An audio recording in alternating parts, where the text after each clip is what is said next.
Hello, everyone. Good morning, good day. Can you hear me? Can you see me? Yes. Very nice. Okay, so I will be starting. And first of all, I would like to say that I'm happy to greet you all here during the 10th connection or 10th session of our bi-weekly update on UA. We have developed a news review that is now well structured. It is being recorded every time on YouTube, so anyone can go back to it. And we are inviting the people from the industry who know some things better than us and who are in the currently in the industry, so they know what's going on in the fields, so to say. In other words, boots in the fields. So today we are going to have a little bit longer program than usually, because we will be talking about corn, and this is, as some people have stated, the queen of the fields, and not only in Ukraine. By the way, volume-wise, it is probably the biggest crop that is produced in Ukraine. Therefore, we will devote the last hour of our talk to this crop, and it will be a discussion, three-way dialogue. And if you wish to join and ask questions, you are more than welcome.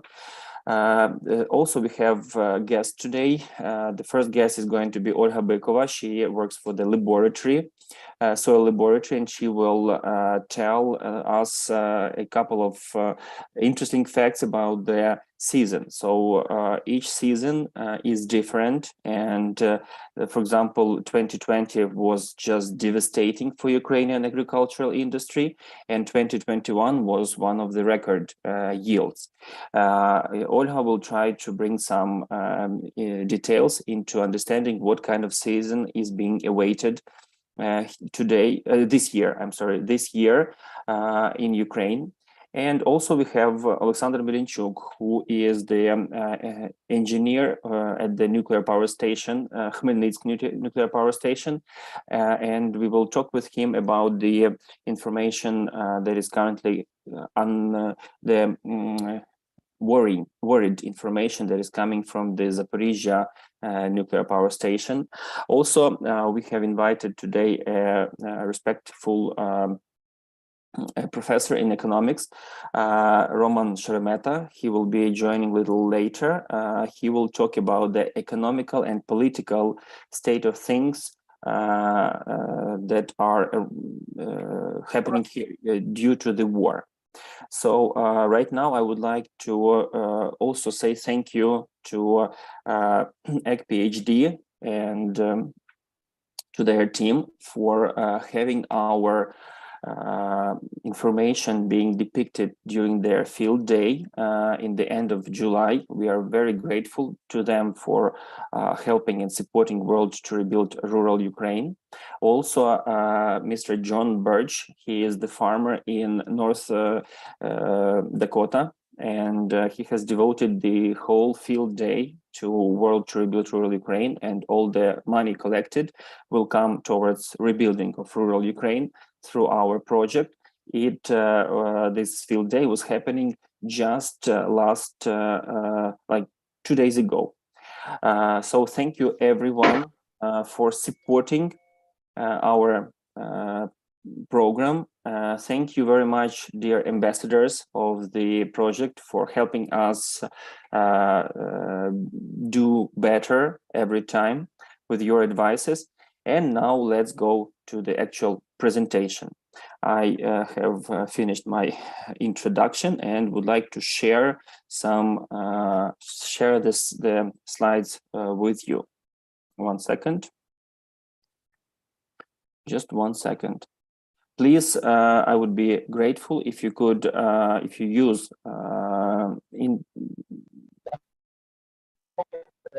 Facebook, please share invitation to our today's event through the Facebook, because it's going to be interesting, and it's going to last quite long. Can you see my presentation now?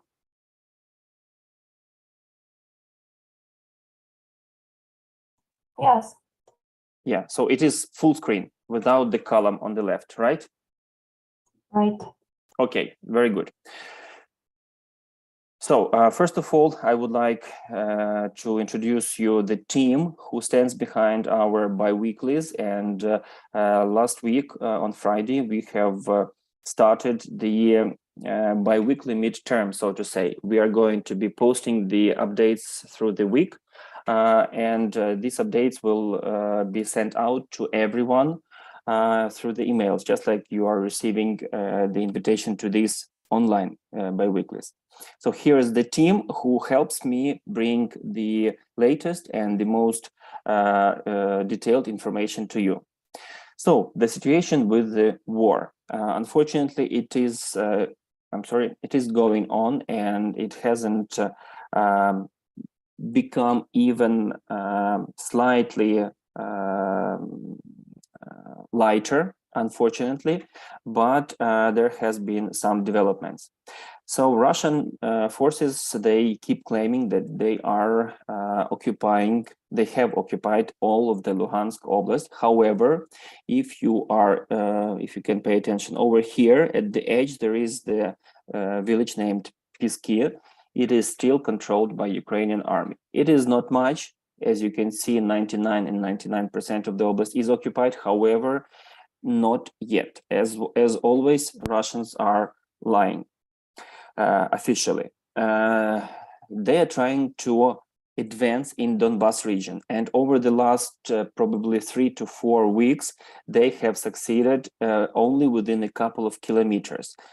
Unfortunately, this is the reality. They have sent most of their troops there to get this oblast, because as you can see, this is what they are targeting to occupy, and they have huge losses there.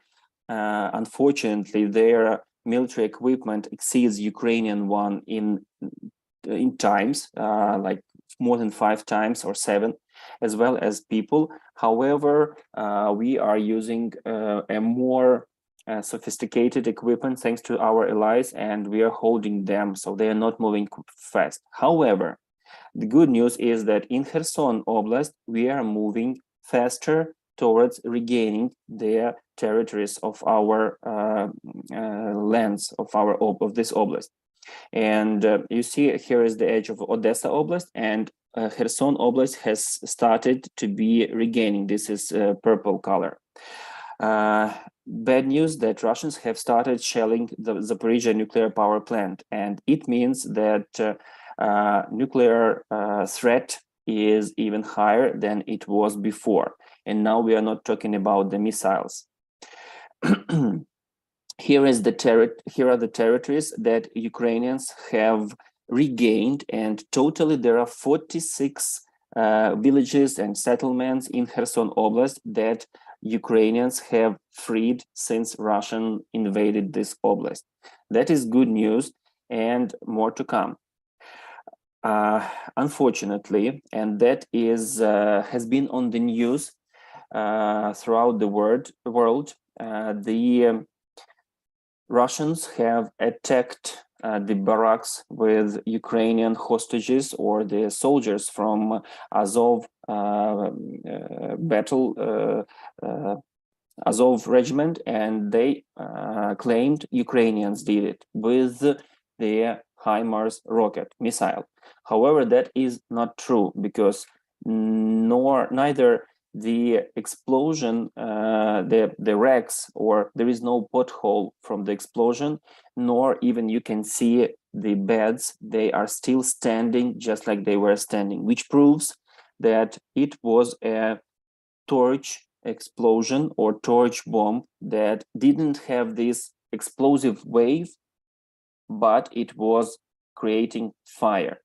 Even the walls stand just like they were there.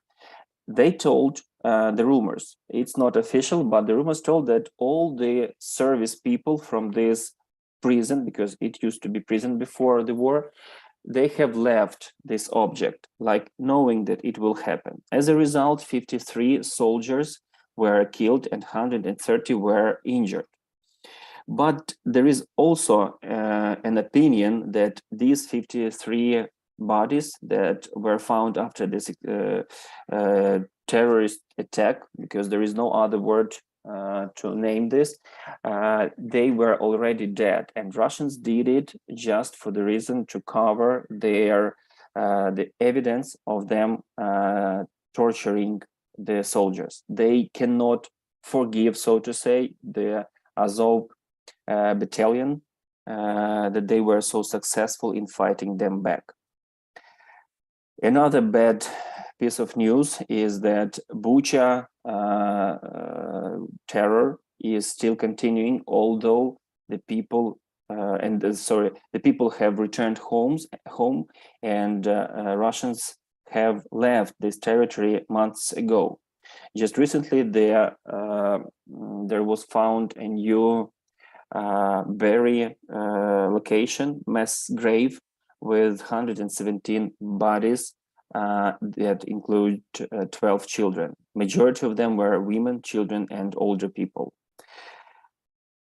That is something to be investigated by Gaga after the war ends. August 7th, Russians have used, as it is said, their latest missiles, hypersonic missiles that are flying over 12,000 kilometers per hour, Kinzhal. And this is the one of many attacks towards Vinnytsia, because as it is officially stated in Ukraine, Vinnytsia Oblast hosts the headquarters of Ukrainian air forces. August 11th, again, Nikopol, the town that is just across the river of Dnieper, has been heavily shelled, and this is happening every night. So within just one day, 220 Grad artillery ammunition or missiles have been sent to this town. And our officials, they recommend everybody to leave these areas. However, still there are people there, and as you can see, 2 have died. These are the total numbers of Russian losses. However, there has been recently a publication from, I don't remember which institution, but it is European, that the numbers are much higher. We'll see the latest, later the statistics. So far, we have the information that a little bit less than 43,000 of the Russian soldiers have died in this war against Ukraine. A very powerful scandal, I would say, was with the Amnesty International. This is the institution, the non-governmental institution that is meant to trace humane rights fulfillment during all the conflicts and wars on the globe. And what they said is, after they have investigated the war that is going on in Ukraine, they have said that Ukrainian forces are putting civilians to the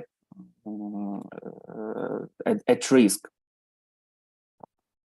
I'm sorry, I'm trying to hide. Yes. There was a lot of talks about that. We do not have the actual information that they base their conclusions on, because they claim it is secured. There were rumors, and I would like to stress that those are rumors, that the missiles that hit the mall in Vinnytsia were actually targeting the military secret object in nearby or in the same building. But like I said, these are rumors. And of course, this is war.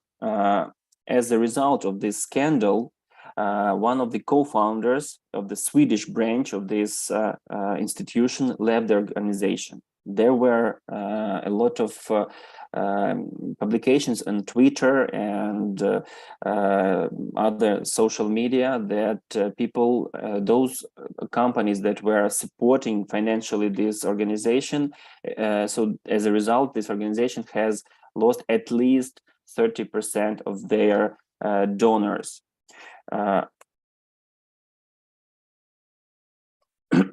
I don't dare to judge them or to claim who is right here, because like they said, this information is all secret right now. However, there were the recent publication that they did was that they do not diminish or justify Russian aggression by any means of these publications.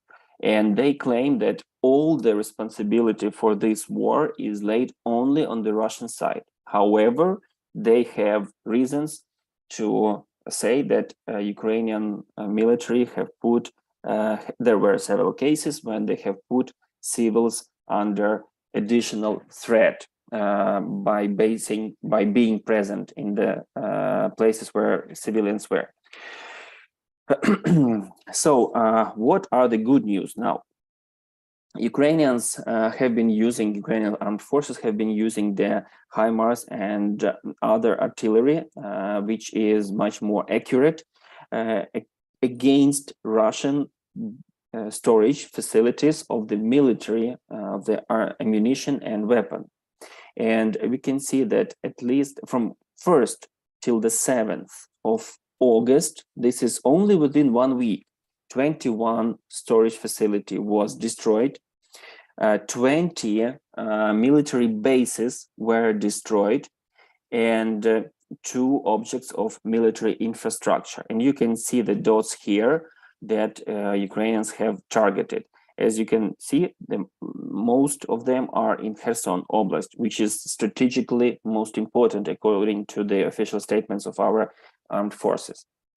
Ukrainian army has got the aid from Western countries with the high-speed anti-radar missile, and this missile is working against the transmitting stations that are meant to locate and to target any objects in the air that are missiles or planes or helicopters or unmanned aircrafts. So once the radio signal is coming from the tower of this station, this rocket is automatically going that direction and nothing can stop it, especially taking into consideration that it is a high speed. So it can be noticed, but it cannot be destroyed. As a result, 17 of those systems have been destroyed. And probably thanks to these rockets, we have been so successful in covering the military storage facilities. There are a number of bridges that are very important from the standpoint of regaining control over Kherson. Here is Kherson, that's the city, the capital city of Kherson Oblast, which is administrative region, and it has one bridge here and another over here. Unfortunately, we didn't have a lot of bridges built, and we always have traffic jams because of lack of bridges across the Dnieper River. But in this case, this is our benefit. And Russians, they have stated that keeping control over Kherson is a key moment for them. Therefore, they want to. They're sending a lot of forces there to keep it under control. And here is another bridge, which is the railway, so which is on the hydropower plant, and this bridge has also been damaged. So first, Ukrainian forces made the Antonov bridge unable to be crossed, and now the Kakhovska hydropower station. As a result, Russian forces that are on this side of the river, they are kind of a trapped. Of course, there are ways to build the artificial bridges or like the mobile bridges, but they cannot hold so much military equipment as would be needed if they were escaping. So something interesting might be coming in the nearest couple of days. So here are the photographs of how the Antonivsky Bridge was damaged. As you can see, no tank or heavy military truck will be able to pass it. Once Russians started to fix it, again, for the second time, August 8th, we destroyed it. So they have no possibility to return back home. August 9th, there were a lot of explosions in one of the air military base in Saki region. The interesting fact about it is that neither Ukrainians nor Russians admitted that Ukrainians attacked this military base. And this is very important base from the standpoint of defending Ukrainian cities and towns from the missiles coming towards it, because it was heavily used to launch all the aircrafts that are hitting the southern cities. At least 15 explosions were happening within 30 minutes. So, as Russians claimed, it was unsafe or anti-rules behavior with some flammable substances. But 15 explosions, it would be one explosion, not 15. And to kind of like play it, to troll them, so to say, Ukrainian Ministry of Defense said, next time be careful while smoking. So what have they lost? Here are the numbers of their army units that have been lost. For Ukraine, it is a very successful event, and especially taking into consideration that it was officially not Ukraine who caused it. It is twice or three times the success. What options there exist? Ukraine has got a number of weapons that are not in the army, that are just the developments, the latest developments, or the units that were sold to other armies. And some of them, for example, Neptune, the one that sunk on Moscow ship, can also be used like this for this distance. Another, which is more realistic option, is that we have received the HIMARS missiles that can hit 300 kilometers. And with that I'm sorry, I want to mute whoever is. Okay, yeah. So with that latest rocket, anti-radar rocket, they were able to make their radars blind, and therefore they succeeded landing in the right spots. So those HIMARS missiles, whatever it is a good thing that happened, and that will prevent another dozens of attacks in the nearest time towards Ukrainian southern cities.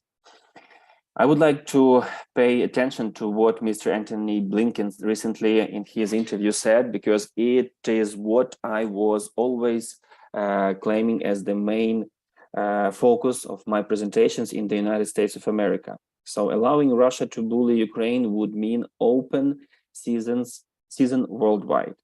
By saying that, Mr. Blinken was trying to explain that if Russia succeeds in gaining any territories in Ukraine, it will start happening with other countries, the same thing. And the law will not be the most important, the final word. Force and military will gain the #1 force, which is unacceptable in the democratic world. Therefore, Ukraine is fighting for dominance of democracy and of law worldwide.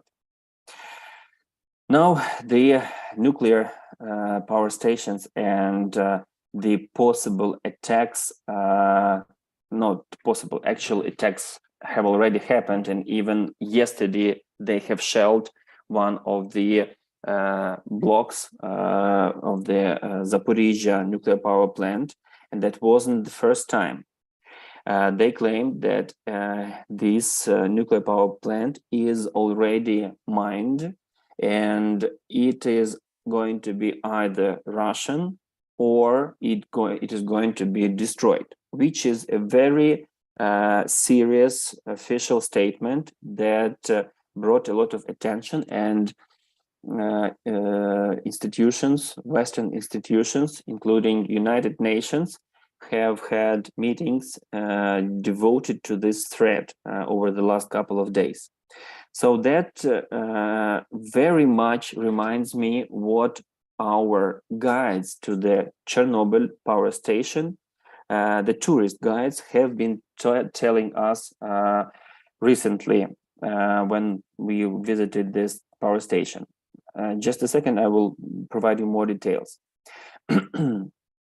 So here are the numbers of the hits just in one day with the artillery towards the block of the power station, and there are 6 blocks in Zaporizhzhia power station.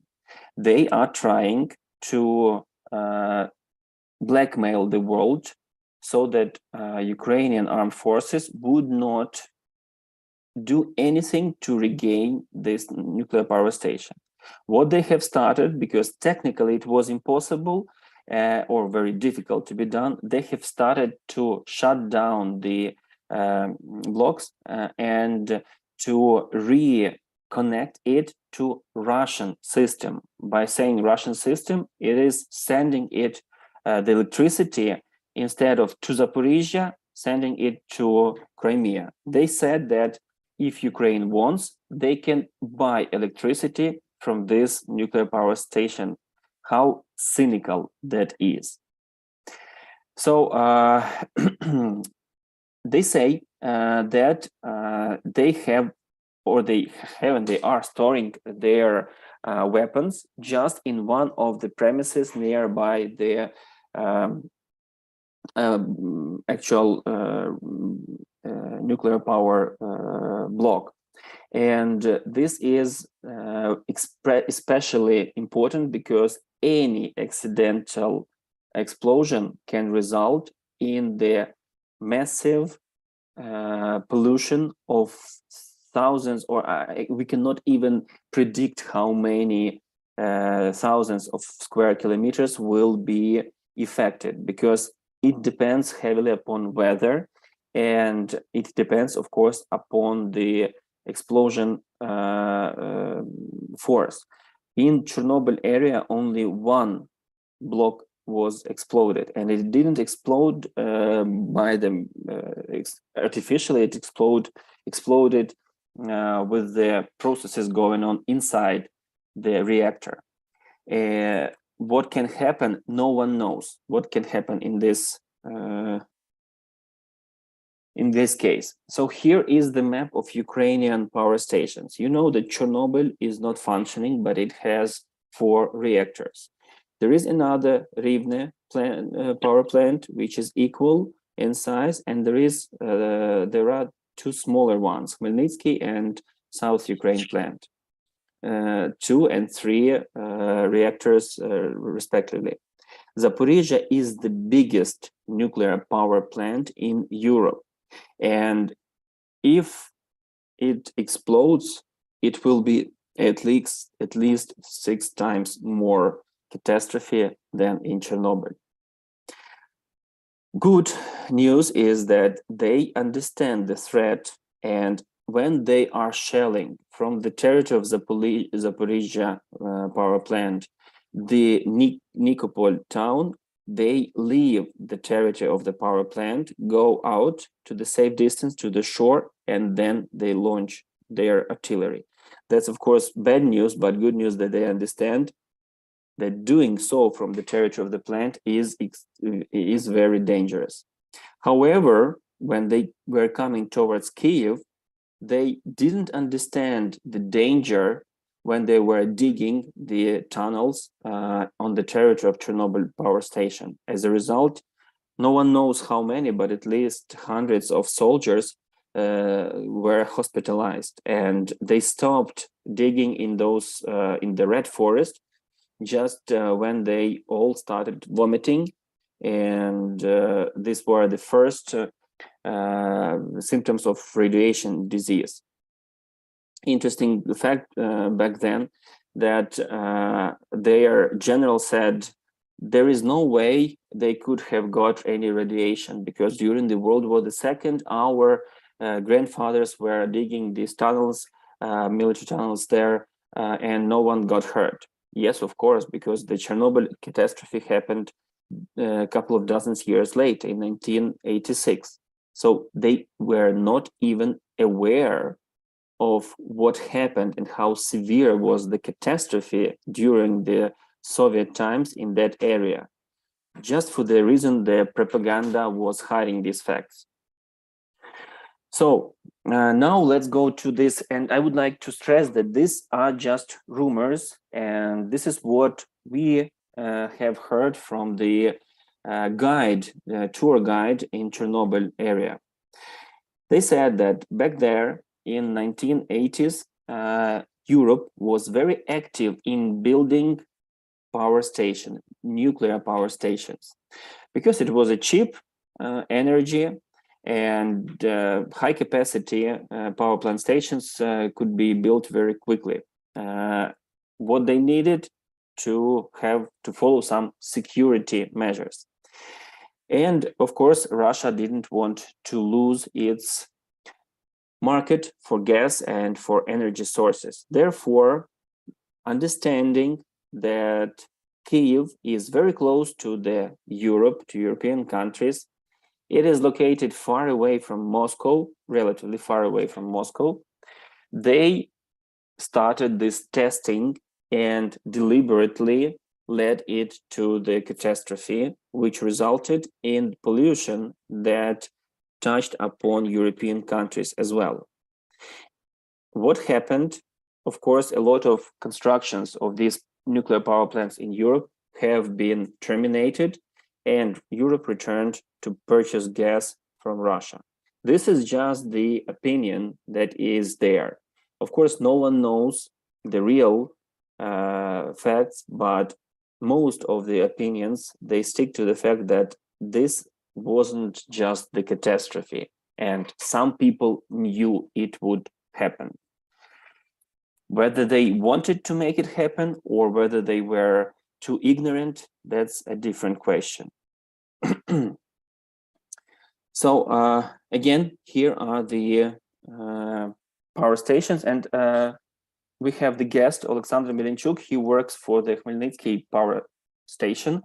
So I would like to ask him, as an expert, what kind of threat can be made by this Zaporizhzhia nuclear power station. Oleksandr, are you there? Так, всім доброго дня. Okay, hello everyone. Yes, I'm here. Тож, да-да. Щодо Запорізької АЕС, я би хотів додати, що в результаті обстрілів 5-6 серпня була пошкоджена азотно-киснева станція. Due to the shellings of the 5th and 6th of August, the power station, the part of the nuclear power station which is pumping water, the pumping part of it was damaged, and it is using nitrogen. It is using nitrogen. Тому зберігається висока ймовірність витоку водню. Therefore, there is a high possibility of the hydrogen leakage. Ну і в результаті цього високий рівень пожежної небезпеки, оскільки водень дуже вибухопожежонебезпечний. Which leads to a high possibility of like alarming possibility of getting on fire and explosion, because hydrogen can easily be inflamed. Це було перше. По-друге, Запорізька АЕС – єдина атомна станція на Україні, на території якої зберігається відпрацьоване ядерне паливо. Secondly, Zaporizhzhia nuclear power station is the only one that, in addition to active reactors, has also storage of the used nuclear energy source materials. Це відпрацьоване паливо зберігається в спеціальних контейнерах під відкритим небом. It is stored that fuel is stored in special containers under the open sky. І якраз ця територія була обстріляна. And this is the territory of the power station that was under heavy shelling.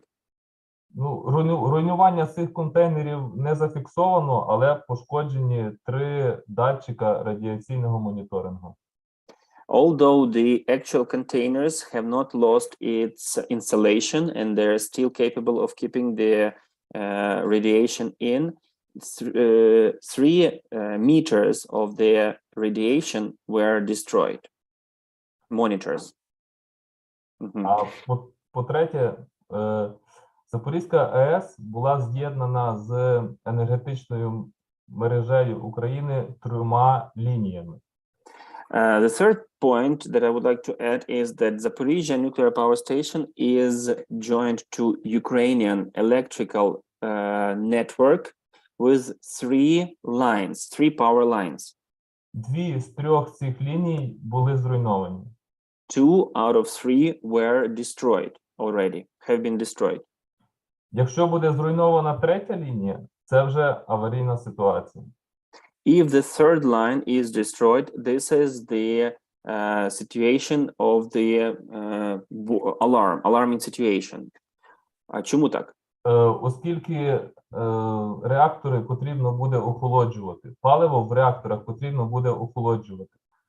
Тому що немає просто збуту, так би мовити, споживання цієї енергії. Так, атомна станція не може працювати на 3% своєї потужності для того, щоб забезпечувати тільки свої потреби.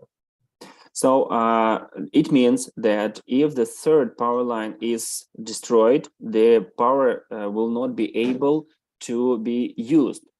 The power station needs to lower down its production capacity, and 3% is the capacity that is used for the functioning of the actual power plant, which means it cannot be working that low just on a level of 3%. It will require a lot of efforts in cooling down the reactors.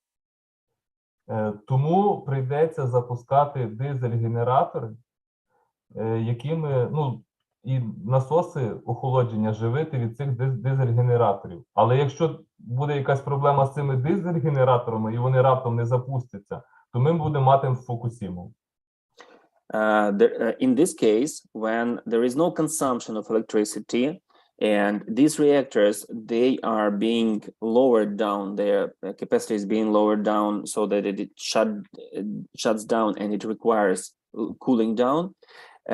There is the system based on diesel generators that supply energy towards cooling down for the pumps, for the pump station to start working and cooling it. But this is the last phase of protection, so to say, and if something happens with these diesel generators so that the cooling down process is not happening, we will have another catastrophe like in Fukushima. На даний час росіяни намагаються з'єднати Запорізьку АЕС зі своєю мережею через Крим. Right now, Russians are trying to connect Zaporizhzhia power station through the Crimea with their system. So over here, there are no lines directly. They are connecting it through, trying to connect it through Crimea to the rest of the Russia. І як тільки вони з'єднаються, вони знищать і останню 3-ю лінію електропередач, яка з'єднується з нашою мережею. And once they connect successfully, of course, they will destroy the third line that is connecting to our network. Наскільки я чув недавно, буквально вчора чи позавчора, їхня ця лінія, яку вони почали будувати, вона була нашими знищена. Це моє наступне речення. Ага, окей. I asked the question, and that is what Oleksandr was going to say. Тож, давай, говори. Ми не можемо цього дозволити, і якраз вчора ми знищили декілька опор, наші війська знищили декілька опор цієї лінії на Крим. We cannot afford this. We cannot let it happen. And Ukrainian armed forces yesterday destroyed a couple of freshly built poles that they have started to build the line towards Crimea. Тобто ми по Запорізькій це все. As of the Zaporizhzhia nuclear power station, that are all the comments. Щодо які ще є коментарі, Олександре? Щодо Запорізької? Чи... Взагалі по нашій системі, ситуації з забезпеченням, ну і по Чорнобилю. По-перше, чи нам вистачить нашої електроенергії, якщо вони повністю заберуть Запоріжжя? Чи ми можемо забезпечити всі території України? Ну, на даний час вистачить, оскільки індустріальна вся галузь практично стоїть. I asked if we will have any more, if we will have enough electricity for Ukraine if we lose Zaporizhzhia nuclear power plant. And Oleksandr said that so far, unfortunately, yes, we will have enough because all the industry, majority of the industry is not functioning and is not consuming their electricity. На даний час ми навіть імпортуємо електроенергію в Європу. We are even selling, exporting their electrical energy towards Europe, EU. І плавно переходимо до цього слайду, який ми зараз бачимо. So, and let's go to this slide that we are currently seeing on the screen. Існує така інсайдерська інформація, що з самого початку у росіян були особливі плани щодо наших ядерних об'єктів. There is such an unofficial or insiders information that Russians at the beginning of our war had special plans about our nuclear power plants. В перший день вони захопили Чорнобильську станцію, з якої зробили практично плацдарм для наступу на Київ. Оскільки вони знають, що ми стріляти по своїх об'єктах не будемо, і там розміщали свою техніку. So, in the first days of the war, they have located in the Chernobyl power plant, knowing that Ukrainian side will not be shelling or answering with artillery towards our objects, especially these important objects. Далі вони захопили Запорізьку АЕС. Це було в наступних планах. The next, they have occupied Zaporizhzhia power plant. Далі вони планували захопити Південно-Українську АЕС. The next would be the South Ukraine nuclear power plant. It is located over here, but it didn't happen. It is controlled by Ukrainian side still. Рівненську станцію вони планували захопити диверсійно-розвідувальною групою. Although they didn't hope to gain the territories over here, they planned to capture this power station with the special military group of people, like the special armed forces that would just gain control of the power station, of the object. І в один момент зупинити всі блоки на цих трьох атомних станціях. And in one time, in one moment, they were planning to stop all the reactors in all these three important power stations. Ну, енергетична мережа України цього б не витримала і наступив би, є такий термін, blackout. system of supplying power, the electrical power system of Ukraine network would not be capable of functioning, and the blackout case would happen. Ну, і після цього їм би захопити Україну було б дуже легко. Ну, самі розумієте, коли немає напруги в жодній з розеток. And that would make it much easier for Russians to capture all the country of Ukraine, because you can imagine how impossible it would be to defend the country if there is no power anywhere in any wall socket.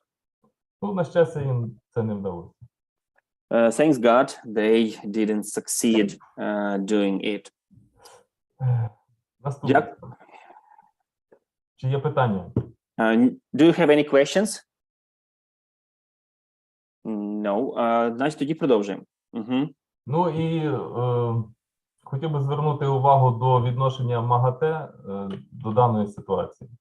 Also, I would like to pay attention how the agency, the International Agency for Safety of Functioning of the Power Stations, which is IAEA, how they reacted. МАГАТЕ – це як міжнародний гарант в області мирного використання ядерних технологій. This institution is like the international guarantee office or institution that guarantees peaceful usage of nuclear power. Наразі вони заявляють, що ядерної загрози на Запорізькій АЕС немає. Right now, they're claiming that so far there is no threat at the Zaporizhzhia nuclear power plant. Гендиректор МАГАТЕ заявив, що він глибоко стурбований ситуацією на ЗАЕС. I'm sorry, someone is using the sound. Зараз. Ну, самі. Секунду, я відключу звук, тут в когось дуже голосно. Okay. So the director of this organization said that he is deeply sorry about what's going on at the Zaporizhzhia nuclear power plant. Взагалі, з самого початку війни конкретних дій, крім слів, з боку МАГАТЕ не було. Since the war started, and you know that they have trying to gain control over Chornobyl power station, so it's the second threat, but this organization haven't made any actions towards securing those objects, but the official statements. Їхня позиція наразі нагадує позицію ООН. Вони глибоко стурбовані, вони хвилюються, але абсолютно ніяких конкретних дій не роблять. Their official position or opinion is reminding the same of United Nations. They are deeply worried, but they do not take any actions. Хоча вони мають такі можливості. Although they have all the capacities to influence with their actions the situation. А які саме можливості? Що вони можуть зробити? Я якраз хотів сказати. Вони видають ліцензії на пуск новозбудованих блоків, на експлуатацію блоків, на використання ядерного палива. So what they do, they license the construction of new reactors. They license the production of the nuclear actual fuel. And this is how they can take actions. Російська Федерація будує атомні станції по всьому світу. Це Туреччина, Індія, Бангладеш, Єгипет та інші. Russian Federation is the country that is responsible for construction of those nuclear power plants throughout the world. That is Turkey, Туреччина, які там ще? Індія, Бангладеш, Єгипет. India, Bangladesh, Egypt. So Russian Federation is constructing those power plants for other countries. It is licensed to do that. А також продає своє ядерне паливо. And it is also licensed to be selling its nuclear power energy source. Тому в них є рычаги впливу на Росію. Therefore, they have their influence, the ways how to influence or leverages how to force Russia go to change their policy in this station, to go to the peaceful, to tackle down this threat. Крім того, вони мають можливість обмежити доступ їм до новітніх ядерних технологій. Also, in addition to that, this organization has all the ability to limit Russia to limit the access for Russia to all the modern technologies. Але досі, крім ми глибоко стурбовані, ми нічого не чуємо. But so far, unfortunately, except that they are deeply concerned, there has been no further actions. Крім того, в МАГАТЕ працює близько 30% спеціалістів з Російської Федерації. And there are about 30% of the employees of this organization, MAGATE, which is IAEA, coming from Russia. So 30% of their employers are Russians. Включаючи досить високі посади. Including high administrative positions. І жодних обмежень до них не було. And there were no limitations or no actions against them, against these Russian. So this is the conflict of interests. This is the direct, це конфлікт інтересів просто виникає, which is unacceptable in any business, in any Western business. And it is happening in the Western international guarantor of the nuclear technology. So there is a lot to think here. Кажу, багато тут є ще про що подумати Заходу.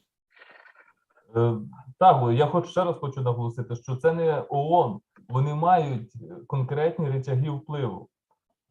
So it is very important to understand and to spread the information, if you can, to those who can make the difference. For example, to the Congress people or to the senators or to anyone in the international level.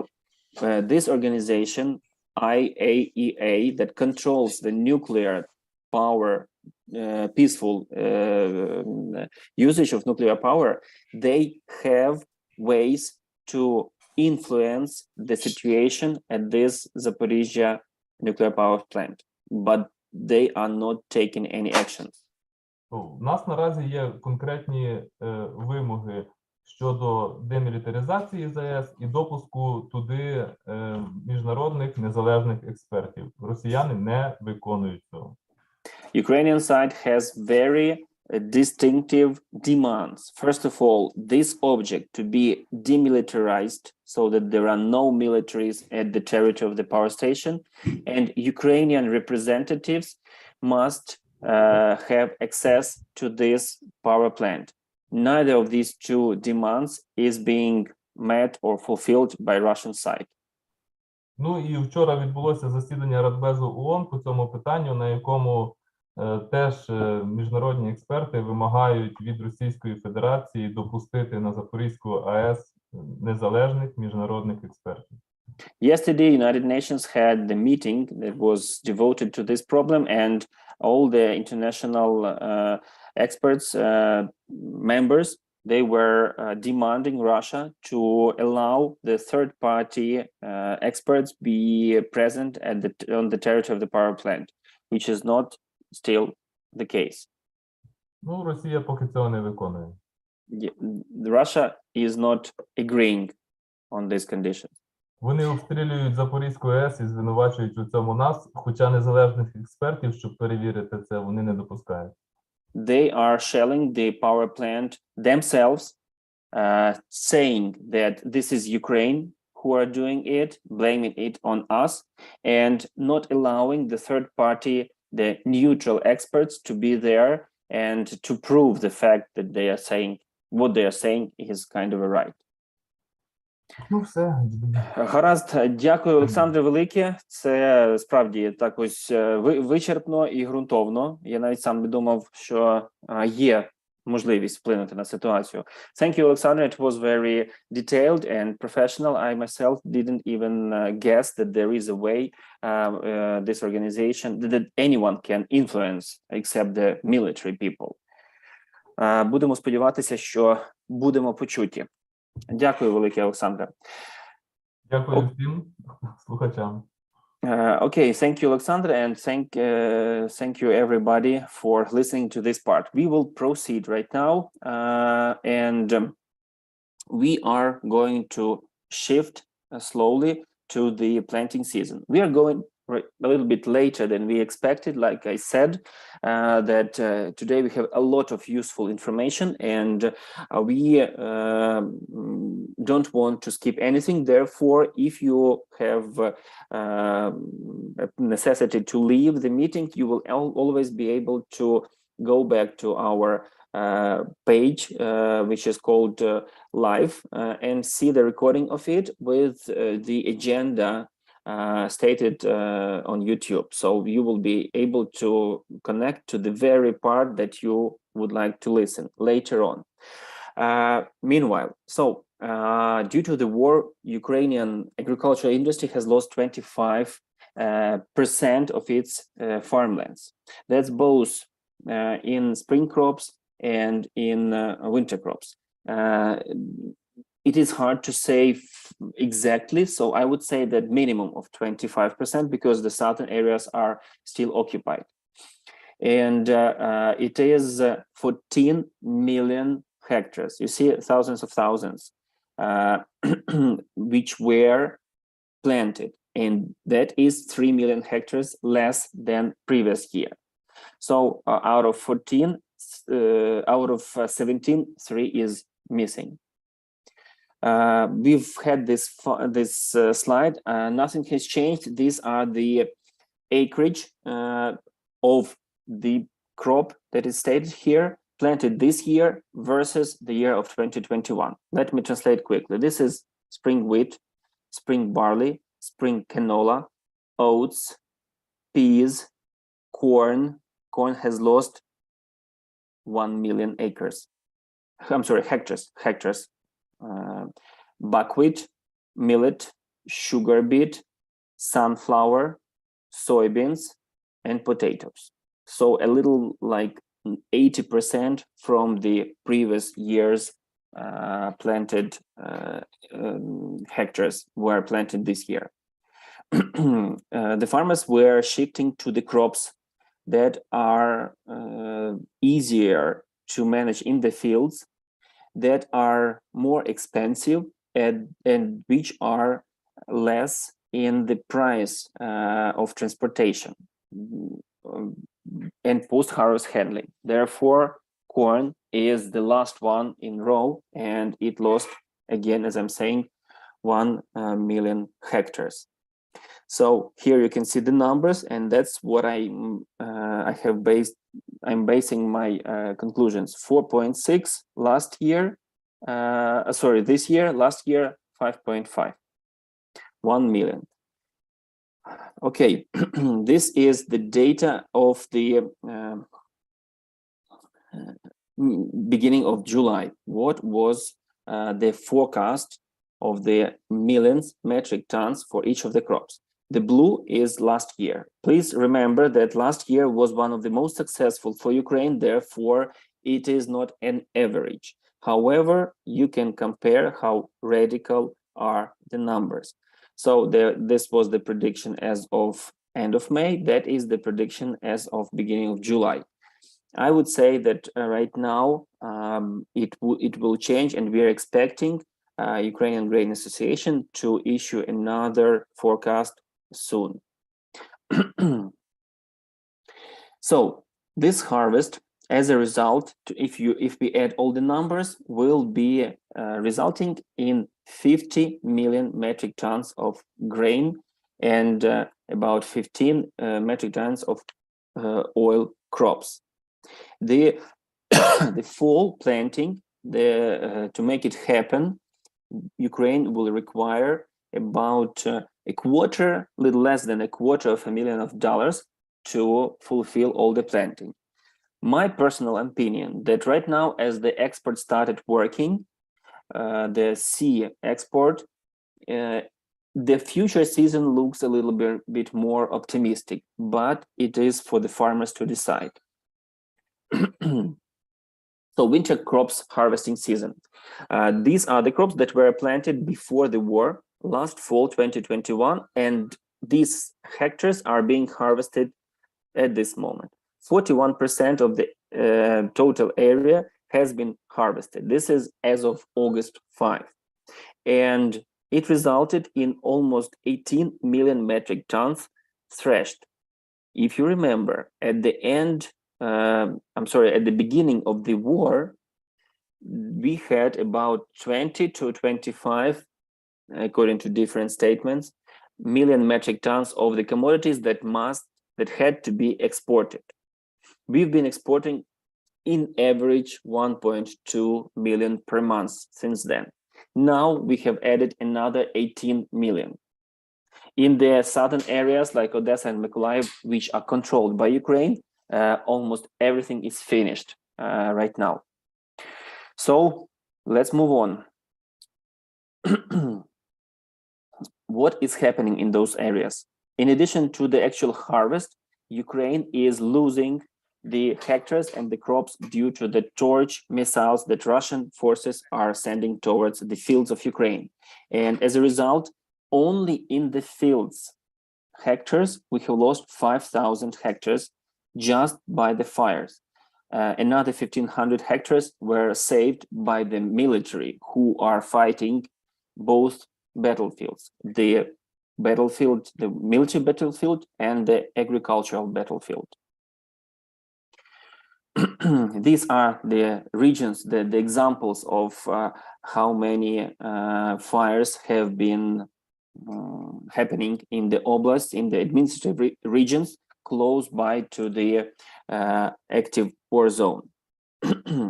Now we have the climate topic, and I would like to give a word here to our expert Olga Bykova, who is going to share her observations of how the season is going on these days. Can you hear me? Yes, very well. Good afternoon. Thank you for joining. Good afternoon. Okay, first of all, I'd like to talk about long-term processes during last 30 years in climate of Ukraine. The territory of Ukraine is uneven in terms of heat and humidity. It is divided into 3 zones of sufficient water supply forest zone, uneven water supply forest steppe zone, and insufficient water supply steppe zone. The year amount of precipitation changes from about 350 millimeters in southern and eastern regions to about 800 millimeters in northern and western regions. Climatic zones are gradually shifting to the north. An increase in temperature by 1 degree centigrade shifts the boundary of agroclimatic zones by an average of 100 kilometers to the north. And the temperature increased by 2 degrees during the last 30 years. So the boundary of the climatic zones shifted by as much as 20 kilometers to the northwest, as you can see on this slide. Next, please. Roman, next slide. Thank you.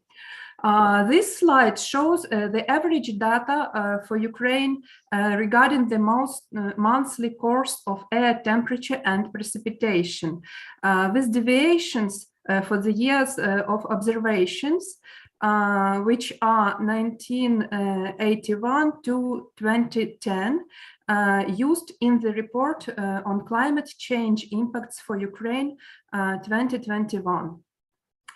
The black line marks the average values for Ukraine in temperature and in precipitation monthly, and we need to understand that In southern regions, temperatures will be higher and precipitation will be lower, and vice versa in northern and western regions.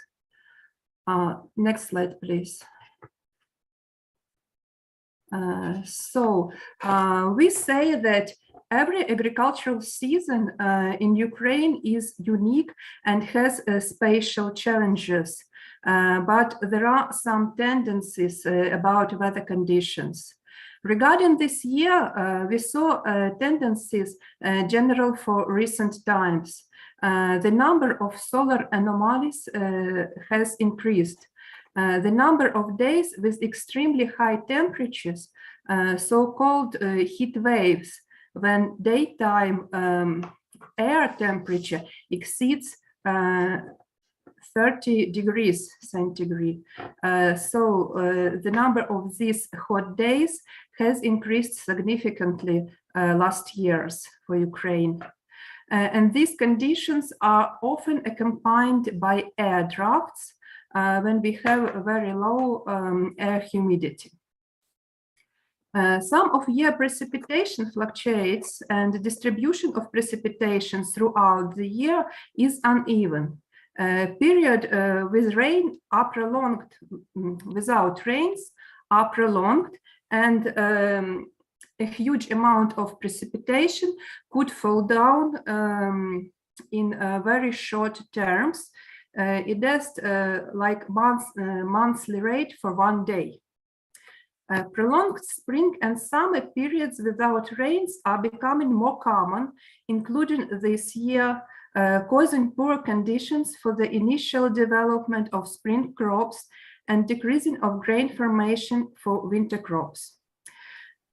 Since agriculture in Ukraine is mostly rain-fed, air temperature and precipitation are the main factors that determine the reserves of available moisture in soils throughout the season, which ultimately affects harvest. According to the information of Hydrometeorological Center of Ukraine, in the winter of 2022, there was sufficient precipitation, especially in northern and western regions. So spring moisture reserves for winter crops were rated as good to very good, as we can see at first map. The assessment was carried out in April 10, 2022 for a 20 centimeter layer of soil. But from the second half of April, the air temperature increased, precipitation was practically absent in most of the territory of Ukraine, and this situation was during May and June. The reserves of available water in soils decreased. Next maps show that in the southern and eastern regions, there were low soil available moisture in the 1 meter depth of soil, which affected the yield of winter crops in these regions. In the northern and western regions, according to the information on maps, even in the absence of precipitation, the moisture reserves under winter crops were more or less sufficient. By the way, I have heard from the farmers in this area that they have a very high deficiency of rainfall, and just a couple of days ago, in some of the villages they had 2 to 3 inches of rainfall within half an hour. Yes, we now in Khmelnytsky region in western part, you know, during the first decade of August, we have huge precipitations, and it's even difficult to harvest winter wheat. Yeah. But before, during May and June, that was really a drought situation. And on this slide, we can see situation in soil moisture under spring grains. We have information as on May 31 and June 30 of this year about moisture in 1 meter soil depth.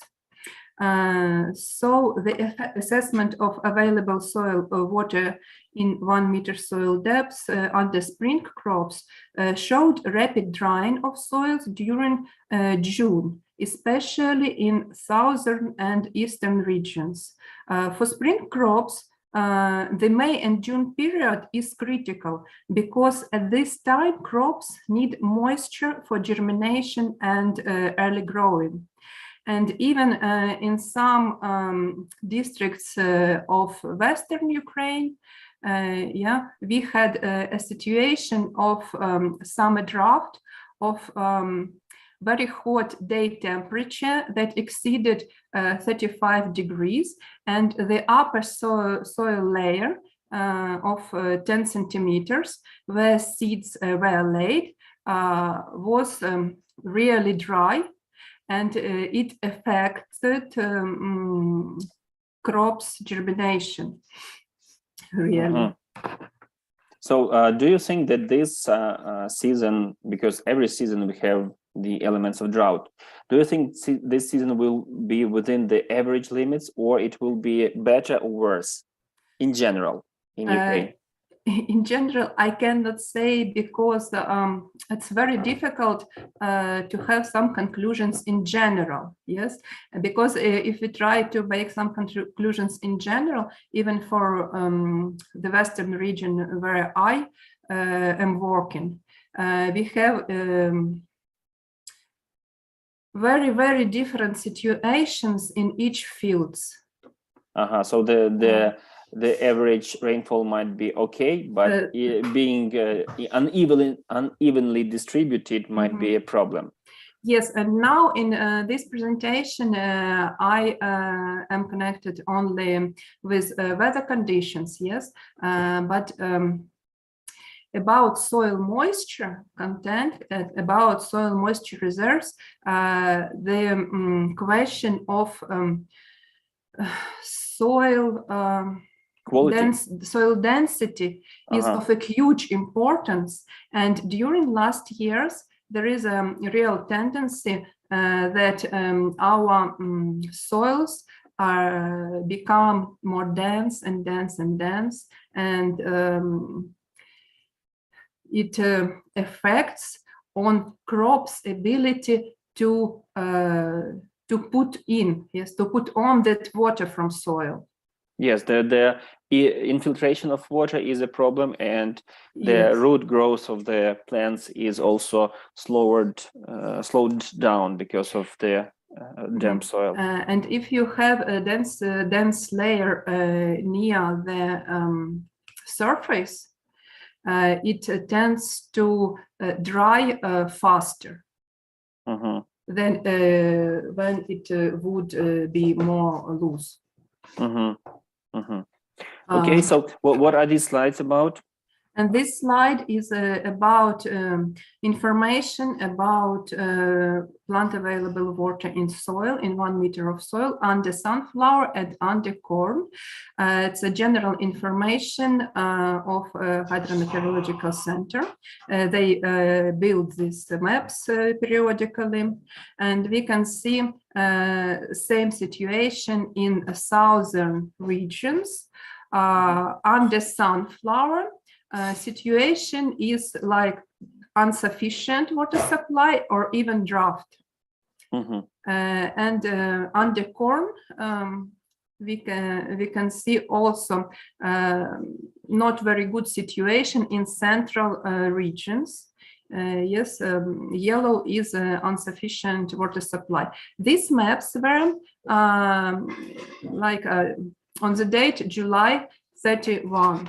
But as I said, in the first decade of August, we have decrease in air temperature, and we have more rainy weather in many regions, especially in northern and western and central parts of Ukraine. And On the one hand, this delays the harvesting of winter and spring grains because harvesters cannot deal with moist grain. Yes. And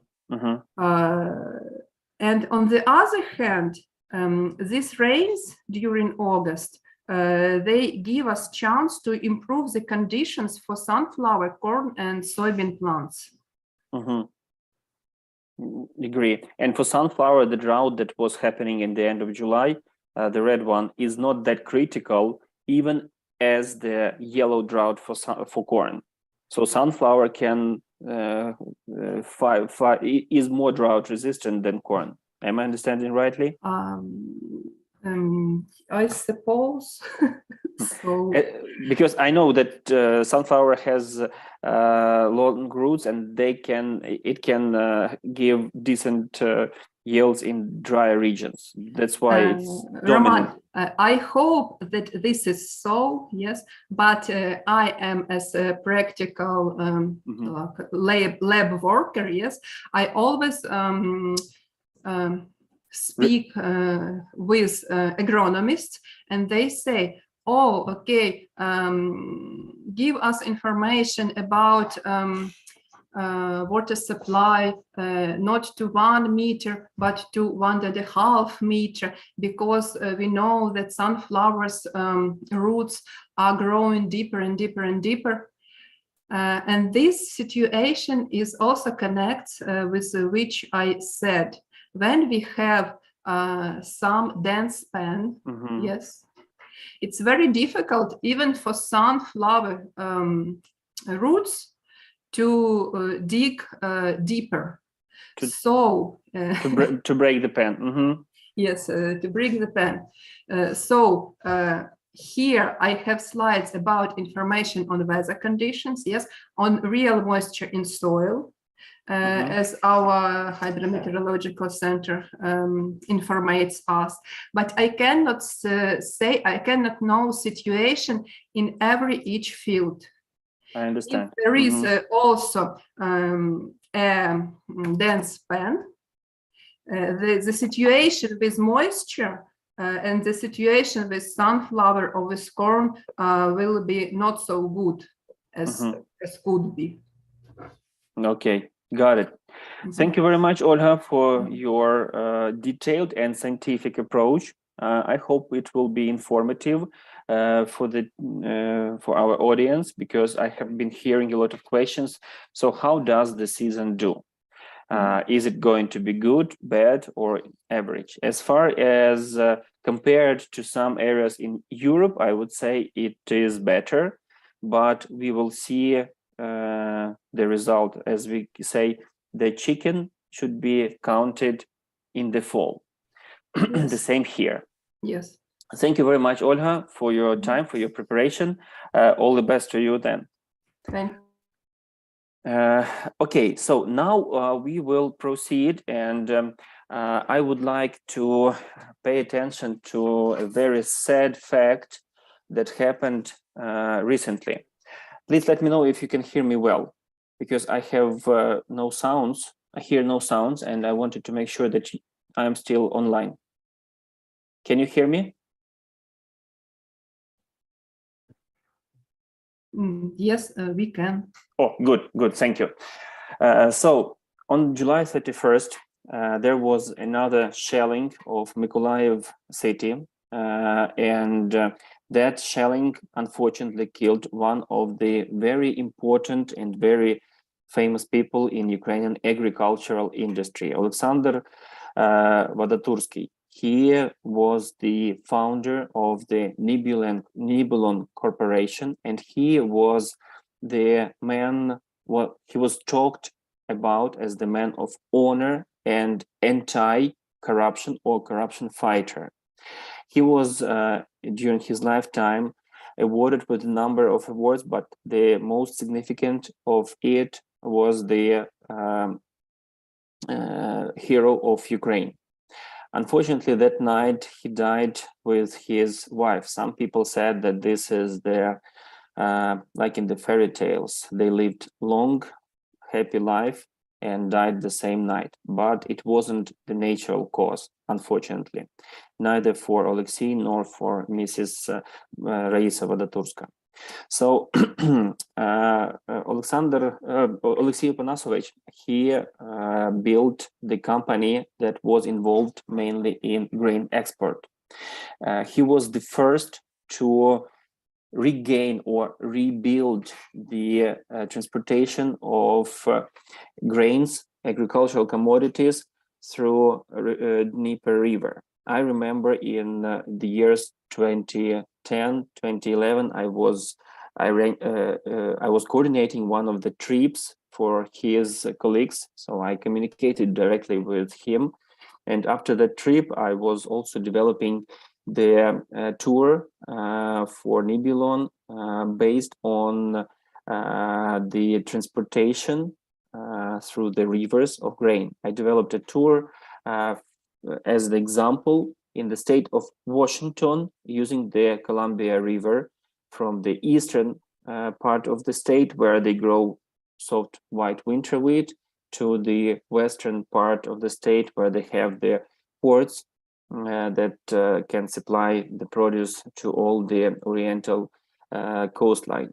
However, they did it themselves and they were very successful. I mean, in Nibelon, they, as it is said, Oleksiy Panasovich, he was having his main goal to start construction of the, to revive, so to say, the construction of the ships, and he purchased the old Mykolaiv shipbuilding company factory, remodeled it with all new equipment and started producing the tugs, the cargo ships, and the barges.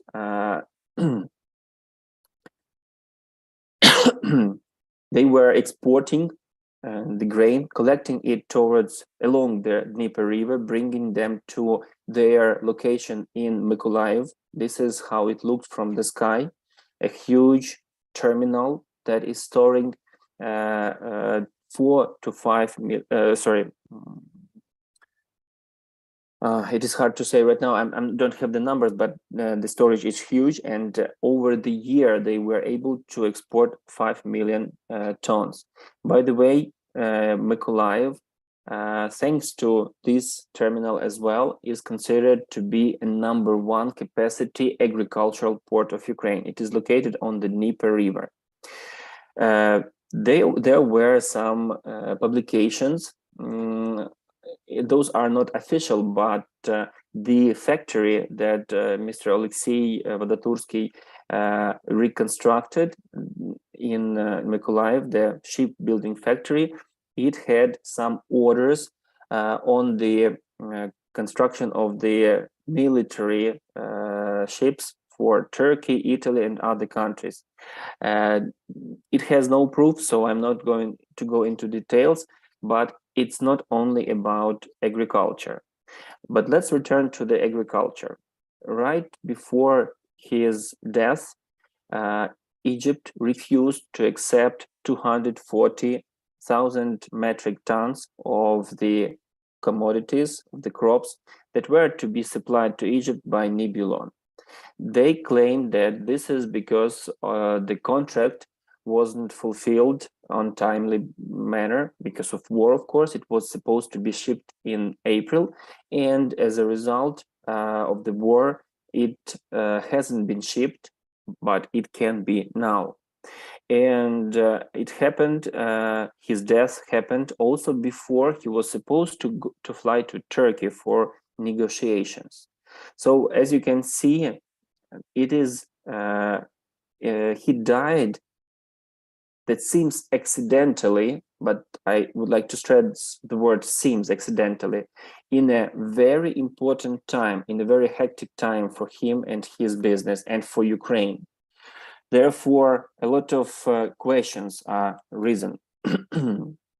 So here are the capacities of the shipbuilding company that was owned by Nibelon. So they were able to build 5 to 6 vessels per year.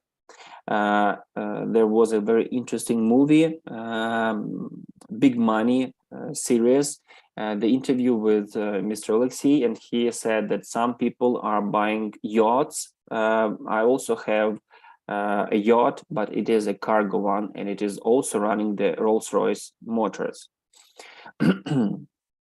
You can see some of the details of the ships that were constructed at his factory. So quite huge and impressive units. He also tried to attract more attention to shipping the watermelons, which are raised in Kherson Oblast, so-called Ukrainian California, to Kyiv during the season. And it is the way watermelons were shipped to Kyiv long ago. So Nibelung had a few barges that would ship these watermelons. Unfortunately, these barges, at least one of them, is taken by the occupants, the military people in Kherson. And of course, Mykolaiv is still blocked out of, the waterway from Mykolaiv is blocked out by the occupation of Kherson Oblast. The way he was killed brings even more questions, because although as the administrative head of administration of the oblast, Mykolaiv Oblast, said Russians were shooting with the very low precision artillery, they hit the very wing of the house where bedroom was located.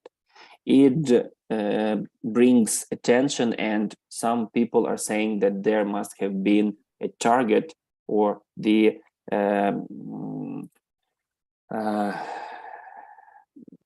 special electronic target point which attracted the missile to this wing.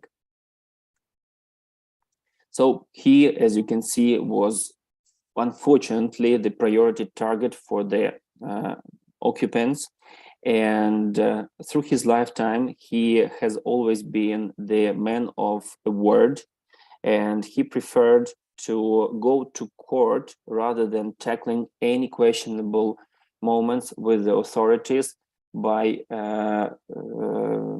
money or by the bribe, which is an often case, unfortunately, still in our country.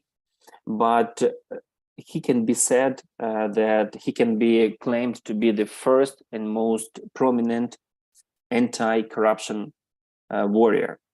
Therefore, I am very sorry that Ukraine has lost such an important person who has contributed so much to our economy and to our agricultural and political part of life. Now, with approaching the topic of political and economical affairs, I would like to invite our next guest, Roman Sheremet. And Roman, are you there? Yes, I'm here. Hello, thank you for finding time to join us.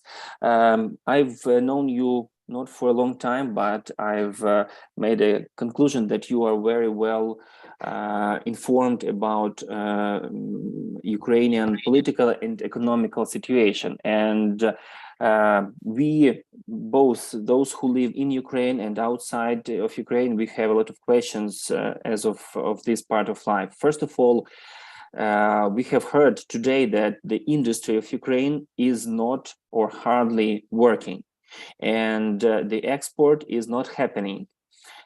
How would you estimate the economy? On one side, we have a lot of money flowing in with these aids coming from the United States, from European countries. As far as I understand, these aids are coming as the lended money, not just the payments that must not be returned. And on the other side, we do not have the industry that is working. We have already seen that the currency, Ukrainian hryvnia, exchange rate towards dollar and euro has changed quite radically. although it is free, it is uncontrolled by national bank, but it can be, to my humble opinion, it can be an index of how stable the economy is. What is your, as an expert, opinion towards the health of Ukrainian economy during the war? Well, first of all, welcome everyone. Thanks for having me here. Just a quick background. I'm an economist, and that's basically my main area of expertise. I'm also a founding rector of American University of Kyiv, and also work on a number of initiatives and on the advisory boards to the president of Ukraine. I'm involved in a couple initiatives on rebuilding Ukraine, including Global Foundation Ukraine, where we are basically planning the rebuilding of Ukraine, trying to get venture capital, and the goal is to raise a lot of money for Ukrainian business, specifically Ukrainian business. We have very ambitious goals and very, very significant partners that have joined this initiative. We're talking about billions of dollars. But again, there is going to be other funds like this that will be working to rebuild Ukraine. So that being said, of course, the situation in Ukraine is, of course, difficult. I mean, it's going to be difficult. There's different estimates as far as the GDP fall. At the beginning of the war, the numbers were around even 45%, the projections of the World Bank. I do believe that those estimates actually are improving, Roman, and actually, even though I understand the dire situation, I understand the if you compare pre-war situation to right now, of course, we see pretty significant drops in activity, business activities, and things like that. But if you go in terms of months of war, so let's say 6 months ago, 5 months ago, 4 months ago, that actually you see the improved business activity. So the economy is adjusting. Oh, absolutely. I can give you the report, and we can maybe distribute it to your colleagues. That was done, the дослідження стану бізнесу в Україні, that was done basically by спілка підприємців України, SUP, by CEO Club, there was board, there were big organizations, and they have been doing these surveys, and they've again surveyed about 800 companies. And the tendency is definitely improving. I mean, we are in a positive trajectory. If we talk about, the 70% of businesses were stopped or partially stopped, during the first months of war. Today we see much better picture. I mean, yesterday even McDonald's came back, and they are ridiculously slow when it comes to any sort of decisions like that. And even they have decided to reopen some of the restaurants in Ukraine. So overall, the tendency is fairly positive. I mean, the fully closed businesses right now in Ukraine are around 13%, and that's down from 75% in the first months of war. Then it was 50%, then it was 20%, and today we are 13.9% that businesses that are down. I'm just watching right now at the statistics. Those that are fully closed. I have been hearing that that's this term that Ukraine must go to the economy war rails. Як сказати українською? So anyway, the economy should radically change to adjust to focus the war needs, and this is something that is usually done when we have the war action, the stan війни. This is what is happening in Ukraine for 6 months. However, those who criticize our government, they are claiming that this hasn't happened, and our government instead is just relying on all the inflow of money from the borrowers. How true is that, to your opinion?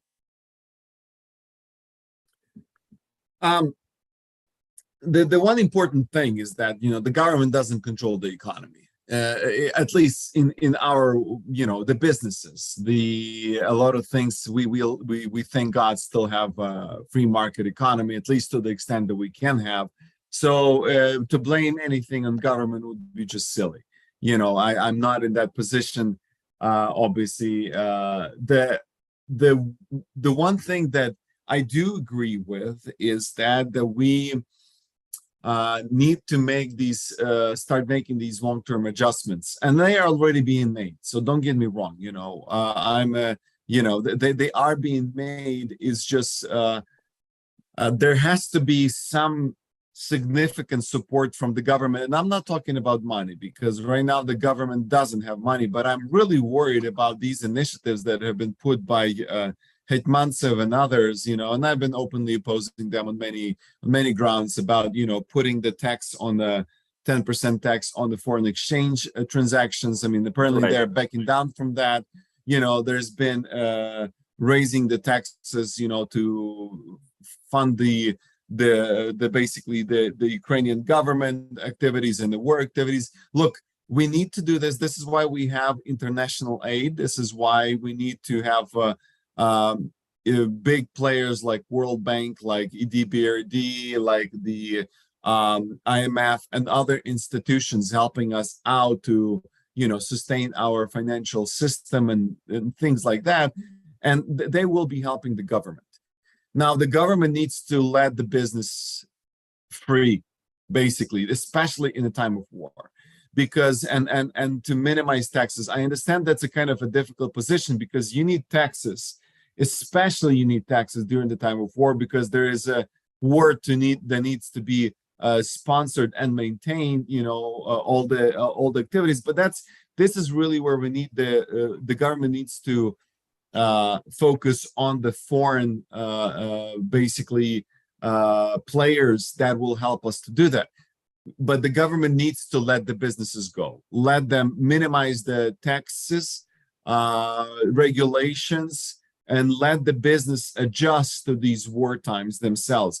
I'm not, I've heard what Victoria Spats was saying. I mean, she's a congressman here that basically created this whole, anti-Yermak and anti-Zelensky a little bit of campaign. Look, I'm not a proponent of Yermak by any means. I think that Zelensky made tremendous mistakes in terms of appointing some of the key players around him. I think he needs to change that. So don't get me wrong, I completely. But the point is, some other comments that she made was like, oh, you guys are not adjusting your economy enough, because I see some of you sitting in the coffee places eating and this and that.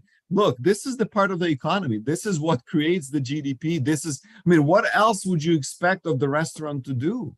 The somebody who is running a restaurant, sure, they will be supporting the army. They'll making tushonka and other things that they'll be sending to support army, but they need finances for that. They need some sort of operations. So you need to have restaurants. You need to have coffee places open. You need to have factories open. So you cannot just have this view that everything has to be working for the war. We need to only produce weapons. That's not right. I mean, the economy is much more complex than that, and we need to have all of these elements working together.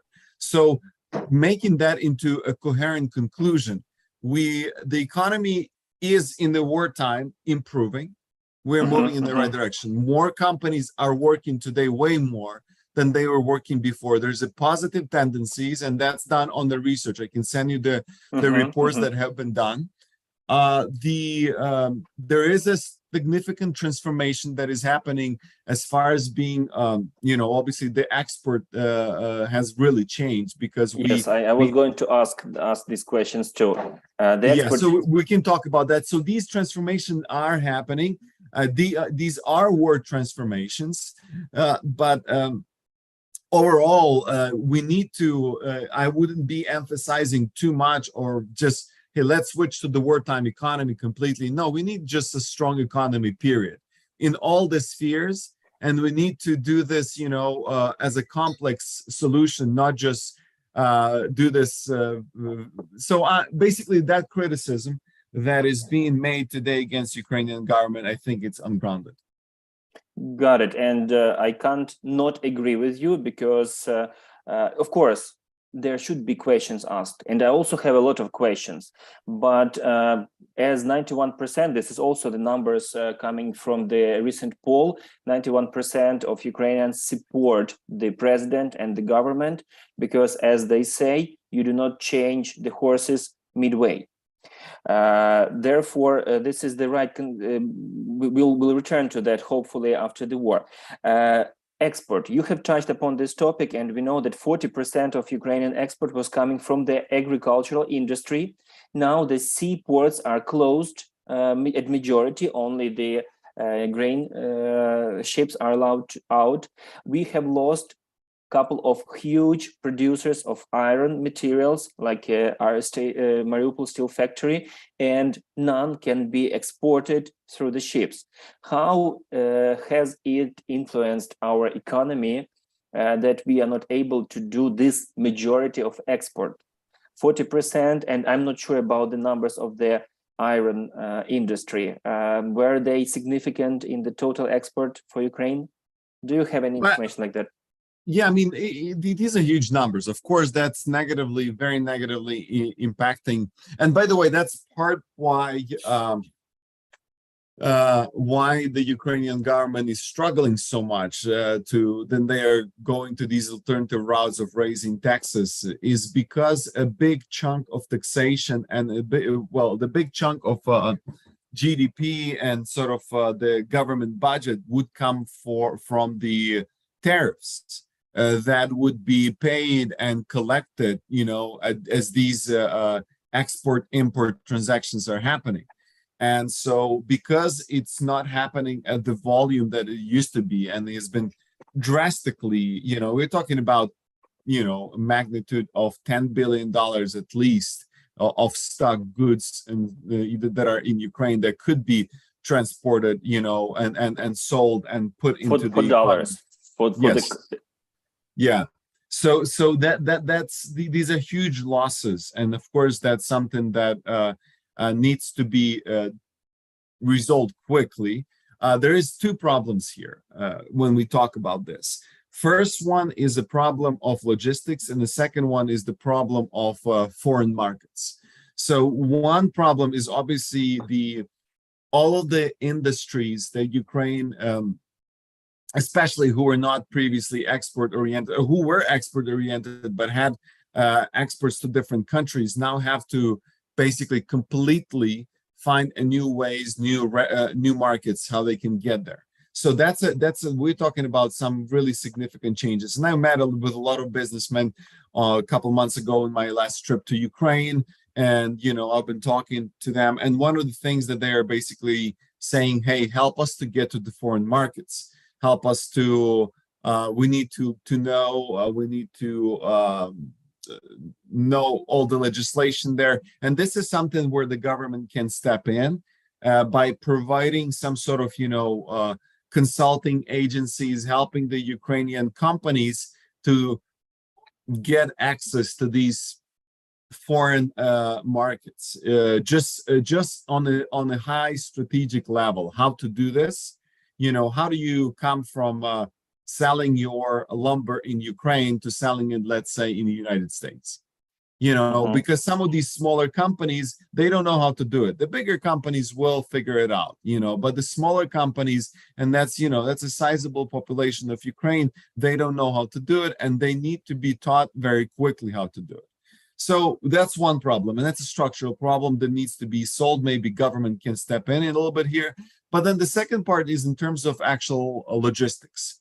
Because of the closed ports, I mean, now there is some movement with the grain, and some ships are going through. And but overall, we were talking about huge logistics problem with the railway obviously being completely not sufficient to handle such volumes. I mean, we're talking about.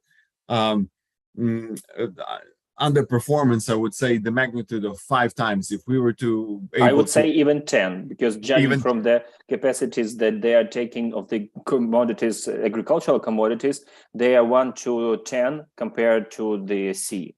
And here it goes. So yeah. that's exactly right, Roman. And you have to understand that now we are competing for other cargo that is being transported by train. So and then you have so there is stations that are being built in the Western Ukraine, reloading stations, especially along the border, because one of the problems, as you know, is our rails are not compatible with the rails in Europe. And so basically when the train comes to the border in Europe, it cannot just simply continue. It needs to be reassembled to a new chassis. It has to be reassembled, reload. And so right now there's these reloading stations that are actually being built along the line. And there's actually, I know some people in agricultural business who have bought equipment to reload their own their own wagon, their own carriages and carts, right? Their own carts from one to another, and they have the equipment on the border to do that. And if we can do this more controllably, quicker, I know that this is a tremendous amount of work, but that's really that if logistics could be solved, that will significantly solve the problem of export-import in Ukraine. So these are the two very distinct issues, and both of them have to be handled. They're being handled. Yeah, I totally agree with you, especially speaking of the small business, because we used to be before the war a small business in agricultural traveling. And the only thing that we can do right now, because of the inability to even take those who are willing to travel out, abroad, we are refocusing to the other countries because we have some reputation already in the United States.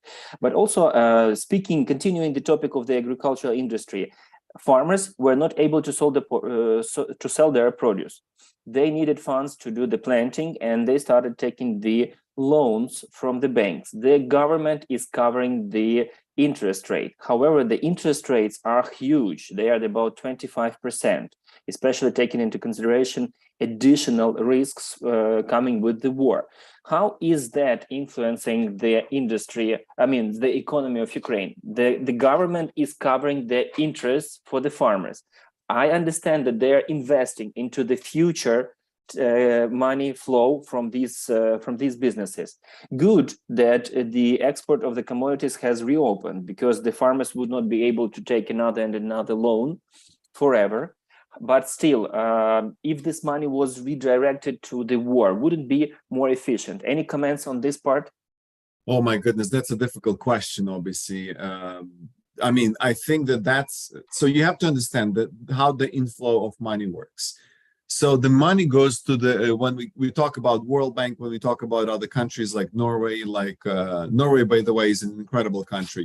Not many people talk about the support of Norway to Ukraine.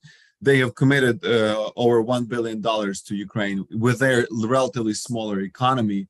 So it's an incredible country that has been very helpful to Ukraine. United States, obviously, Britain and Poland. Everybody talks about these countries, but when the help comes to Ukrainian government, and that help has to comes first of all to sustain the government, right? So we talking about making typical payments to to doctors, to teachers, to pension, and all of that stuff. The second part is that money goes into war efforts to basically buy military equipment and all of that stuff. And the third thing, it goes into the repayment of Ukrainian debt, or at least as in current state, we have basically postponed the debt payment to the international borrowers. So those are the three sort of categories that the government gets money for. And then there is this business element, which is not run by the government, but the government can play with all of us as the players. And so that's where the activity is the minimal right now. Unfortunately, that's something that really needs to be fixed. And this is because the thinking about this today, actually, Kurt Walker, one of the I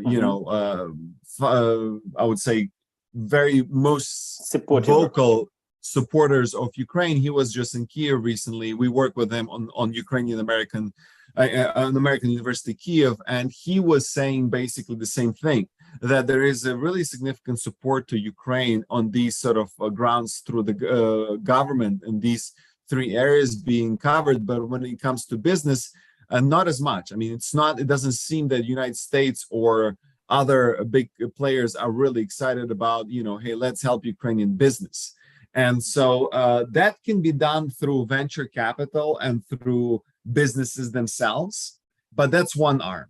Another arm, it can be done actually through the government, and that's where I'm getting to what you, Roman, have asked. So the way that the government, Ukrainian government, can help the business, Ukrainian business, is through subsidies. So basically, think of this this basically act of paying the interest rate. Think of that as a pure subsidy. It's a subsidy to help agricultural field and agricultural businesses to survive in this, because agricultural has always been a subsidized business, at least in the United States.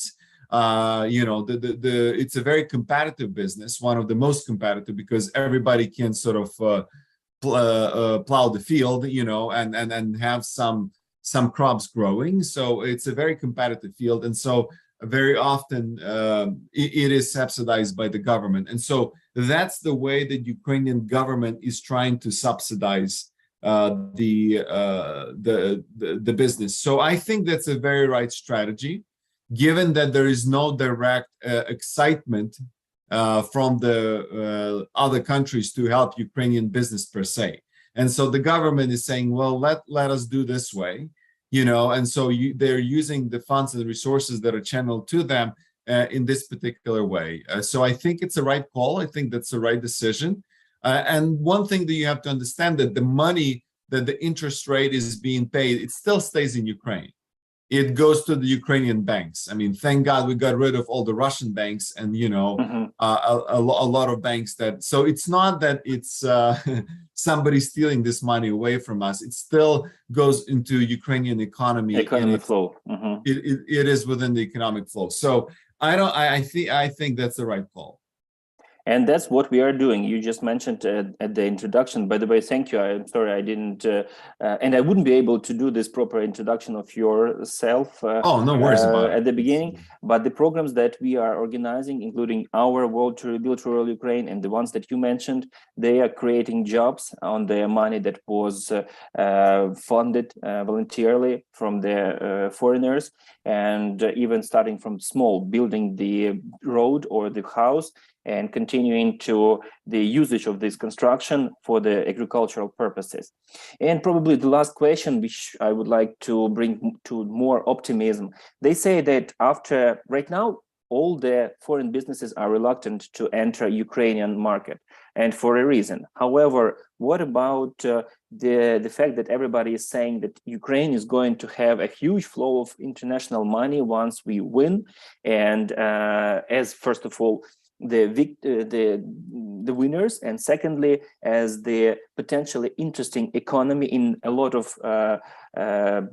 from a lot of points of view, so that we will be reviving our economy very quickly and rebuilding our country quickly, thanks to a lot of money coming in. How true is that? What do you think? I mean, as I said, there are already many initiatives that I am personally involved with, and others are working as well, that basically doing exactly that. So we are right now creating different ways and funds, and to basically create platforms to sponsor, to basically sponsor Ukrainian economy, Ukrainian businesses, to help Ukrainian businesses. So just to give you an example, what kind of things we're talking about. So as I said, I'm one of the founding members of the Global Ukraine Foundation. I'm also a co-chair of Ukrainian American House, which is both nonprofit organizations, but the Global Ukrainian Foundation I'm gonna have a call right after we done here. The goal is to, over the span of 20 years, to raise about $1 trillion for the business support in Ukraine. It means this is an astronomical number. It's way too ambitious in my view, but I think it's good when you shoot for the stars and you miss, you may land on the moon. So if you at least get on Mars. Right. So the point is that it's good to have these ambitious goals. I mean, there are some very significant players that are involved, and people are excited. We are now building accelerators for Ukrainian economy. Also, I'm involving American University of Kyiv. So the background that you see on my screen, that's our building in Kyiv River Port, and we're going to build an accelerator here for Ukrainian businesses, startups, that basically we will have competitions for different projects of rebuilding Ukraine. And the companies will be coming, presenting their ideas, and then there will be big venture capital, big money investing into these ideas. So this is all happening. The foundation is being built for all of these initiatives. There's a lot of excitement because this is the right thing to do to support Ukraine today. And there's a lot of excitement. And as you pointed out, there are some efforts that are being taken already because Ukraine needs to live right now. We need to fight the war. We need to win the war. But then there's even more sort of commitments that are coming for phase, I would say phase 3. The phase 1 is right now covering the immediate sort of needs that we have, and that's coming mostly through these big international players. The private capital, foreign direct investment is basically not coming yet because there's just way too much risk, and that's why there's the phase 1. The phase 2 will be this sort of rebuilding of infrastructure, these sort of immediate projects. But really, the phase 3 is this startup, new ideas, building the electric vehicle productions, building on an ingenuity of Ukrainian entrepreneurs. And Ukrainians are super entrepreneurs. If you look at any big company in the world, including companies like Apple or Google, you will find Ukrainian roots at the foundation of these companies. I mean, we are very entrepreneurial, and we know this. The world knows this, so they're ready to invest. But again, there's these phases that will happen, and so these initiatives are happening. The platforms are being built. The foundations are being created. The world is getting prepared for the Marshall's Plan. There is a lot of commitment coming, and I'm actually was surprised by the German Chancellor Scholz, which I always criticize him. I have nothing good to say about him, to be honest. And I mean, my German friends also are with me that I personally acquainted with. They're embarrassed many times with their own chancellor. But one thing that I'm really appreciative that he basically said that, look, the amount of money and resources that we'll need to pour out into Ukraine is way more than what has been planned for the Marshall's Plan in Europe, in basically that. And so even having come that from him, is pretty pretty significant message, I think, for me and for the rest, that there is a lot of capital that will be poured out into Ukraine. Let's hope that he's also shooting for the stars. We have a question to you from Dr. William Mayers. Is American University Kyiv one affiliated with the Arizona State University or not? That's correct. That's the one. So basically, I'm a founding rector. I'm one of the, think of me as a CEO or whatever the title you can assign to me for that university. And that's correct. We have a very tight relationship with Arizona State University. They granted us a 25-year license that we are building the programs with Arizona, based on Arizona, in Ukraine. So we truly are American University. Excellent. And I know that you got around, but one more important question that rose in my head while you were talking: the fact that Ukraine is about to start selling agricultural purpose land, is that good or bad? Because this is coinciding with the so to say, hopefully, the deadline of the war, after which the international money flow will come to Ukraine. And it can be increased in addition to a lot of foreigners willing to buy Ukrainian land. How good that is for the economy of Ukraine, because there are a lot of criticism here. Look, I know that there's a lot of criticism. I'm a proponent of free markets. I mean, I'm a proponent of creating markets, and people usually say, well, who's going to buy this land? You know, is it going to be China who's going to come and buy it for cheap, or is it going to be, you know, somebody else? I think that's that these sort of little constraints and things we can regulate. There could be some regulations of this market. I mean, there's always regulation on any market, you know. So with the proper regulation and the proper check and balances put in place, I think that the market for land has to be open. It has to be. I mean, we belong to the very elite group of countries that don't have tradable land, and trust me, that's the group of people and group of countries that you don't want to belong to. You know, so my point is that just looking at the rest of the world, we are obviously have been stuck in this old Soviet Union mentality, and these fears that have been pouring out from different people. Again, I'm not saying they're not warranted. I mean, there has to be some checks and balances in place, but we definitely need to open legislation. up the legislation. Yeah, we need to open up the market as soon as possible. I'm kind of I'm a little bit upset that once Oleksiy Honcharuk and his government sort of were replaced, that these initiatives kind of were put on hold. I was really hoping that they would be done much quicker, and that should have been done before the war. I mean, but hey, war is a great time to do these radical reforms because they're done very quickly, and a lot of people have already seen some of the legislations that have been standing on the tables of the parliamentaries for years. Anti-corruption seal. Including anti-corruption seal. So basically, and they all went through like that. You know, so that just points out that, you know, maybe there is something good that we can take out of this horrible war that is happening, and that is, you know, we can make these drastic decisions in the wartime and much faster than we would have otherwise. Okay, thank you very much, Roman. I can see that we are just on time, about to finish with your time frame. If you wish to communicate with Dr. William Mayers or share the contact, you can do it in the chat. Meanwhile, may God bring all that you've just said into the reality as soon as possible. And thank you so much, Roman, too. I just wanted to say that, you know, it's a privilege and very important effort what you guys doing. Thank you for all supporters, everybody who's on the call. I think we all believe in a prosperous and strong Ukraine, and we will be doing everything possible in order for that to happen. And from my side, if I can be of any help, you know, please get in touch with me.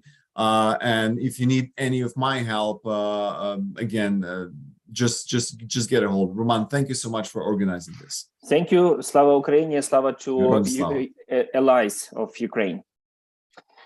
And we are going to continue. Yes, we are a little bit running back the schedule, but a lot of important information is still to come. And we know that we are just trying to find the proper button to do the presentation. Okay, it should go right now. So everyone will be able to watch the recording of this session today. So let's go back to the topic of agricultural production, and we have the data that unfortunately occupiers on the opponents in this war, the Russians, have gained 20 elevators. So actually, they have forced the owners of these elevators to be used towards their Russian interests. And at least 100,000 tons of grain is being stolen through the Zaporizhzhia transportation channels towards the countries that are, so to say, friendship or friendly oriented to Russia. We know that a couple of those ships are in Turkey. Recently, one of those ships that was arrested in Turkey, that was proved to have stolen from Ukraine grain, was released. Unfortunately, the law is still not working, but Turkey is a very, how to say correctly, the country that is playing on both sides, if you follow the political news. A lot has been told about Ukrainian production of wheat. We know that wheat is primarily used by people, by humans, not by the animals. However, it's not very true. And Ukrainian grain has majority of it as the third grade. Therefore, when we are mentioning 400 million people that we can feed versus 600 million people that Ukrainian agricultural industry can feed worldwide, we mean this improvement from the third grade of commodities to the first grade of commodity or prime. However, the third grade is also very important because when we calculate the people dependent on the commodities from Ukraine, it is meant the protein source. So in other words, the grain is consumed by the animals are consumed by the people. And in the world, there is a huge lack of the protein.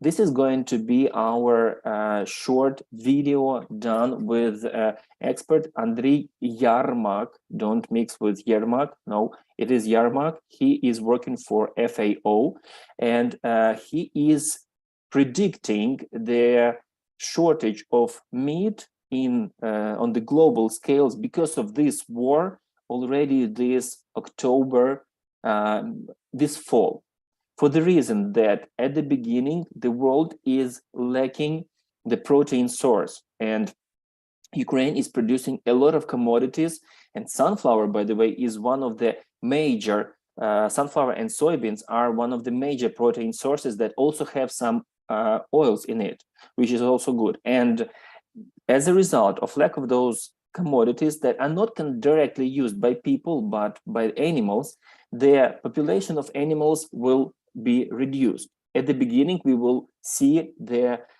flow of meat to the market, the proposal of meat products be higher, and the prices might go lower. But then in a couple of months' time, and that's usually the third wave, so to say, it will come to a times increasement. I mean, the price. So we will have a detailed interview with Andriy, and we will post it to our social media and to our website for sure. But meanwhile, let's continue here. The prices. I have been using this table every time, and right now I would like to pay your attention that Ukraine has reopened the export, and prices have changed both in the market globally and in Ukraine too. The first price here you are seeing is the price that we mentioned last time, 2 weeks ago, before. It was just the news come out about this grain corridor or grain initiative. And here is the price currently. So you can see that sunflower went up $20, but it radically went down on the abroad. It was $2,000 in about June. Right now it is $550, closer to what was the market price before the war. Corn has increased by $10, not much, but for you to understand, the first ships that left Ukraine were the ships with corn. Therefore, this commodity is also going up. Barley has not changed because none of the ships went out with barley, and they are not to be the nearest coming out. Canola. This is a very important product for the processing in Europe. Therefore, the prices has increased a little bit more by 10%. Wheat. Here I'm providing you with numbers from the third grade wheat to the first grade wheat. And you can see it hasn't changed, unfortunately. Again, because the priority was given to corn and sunflower, and of course, sunflower products. And soybeans, this is the price that right now is not very active for the sales. However, you can compare what are the prices in the world market, on the world market, and in Ukraine. This is a very prominent example. We always say that we collect information from the fields, and this is coming just from one of the farmers in Volodyarka region. He, a couple of days ago, maybe within a week, sent a request to Ukrainian railway station to find out what is going to be the price of transporting or exporting the grain, the corn, from Volodyarka, which is Kyiv oblast, Kyiv region, to the capital of Moldova, Chisinau. As a result, one carriage, one car, is going to cost about 356,000 hryvnias. If we divide it by 38, this is the current exchange rate, you get almost $9,500 only for the transportation of one car. That equals 1 ton price of transportation, 5,738. Divide by 38, it is $151 for transportation of corn, 1 metric ton. And 1 metric ton is equaling 38 bushels. So it is $4 for transportation of 1 bushel. How do you like it? $4 transportation of 1 bushel of corn within 450 kilometers. Furthermore, they said that it will take 2 months. These are the realities. Nothing to add. So, grain export. Right now, we are having good news. We are hearing good news about exportation of the grain because the corridor or the grain initiative has started to work. Since the war, we had about 25 million metric tons of the ending stocks. Right now, they claim it is about 18, more or less. We have succeeded exporting 7, respectively. You've seen we have gained 18 in the harvest of winter crops. And as of July 25th, the remainings for the export commodities were worth $10 billion. So as of August 8, Ukraine exported 2 million tons within 1 month and 8 days. So that's starting from the marketing year. It is 48%, like half less than last year, but still it is growing. Here are the numbers of the transportation in the new marketing year, this 22-23, and that's previous marketing year. First goes wheat, then goes barley, then goes oats, then goes corn, flour, wheat flour, other types of flour, and all the types of flour together. So, and these are the numbers that were exported within first.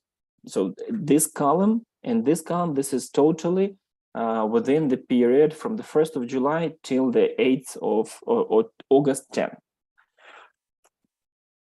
So in August, only in August, they have exported from 1st to 9th of August, 861,000 tons of grain and oil seeds.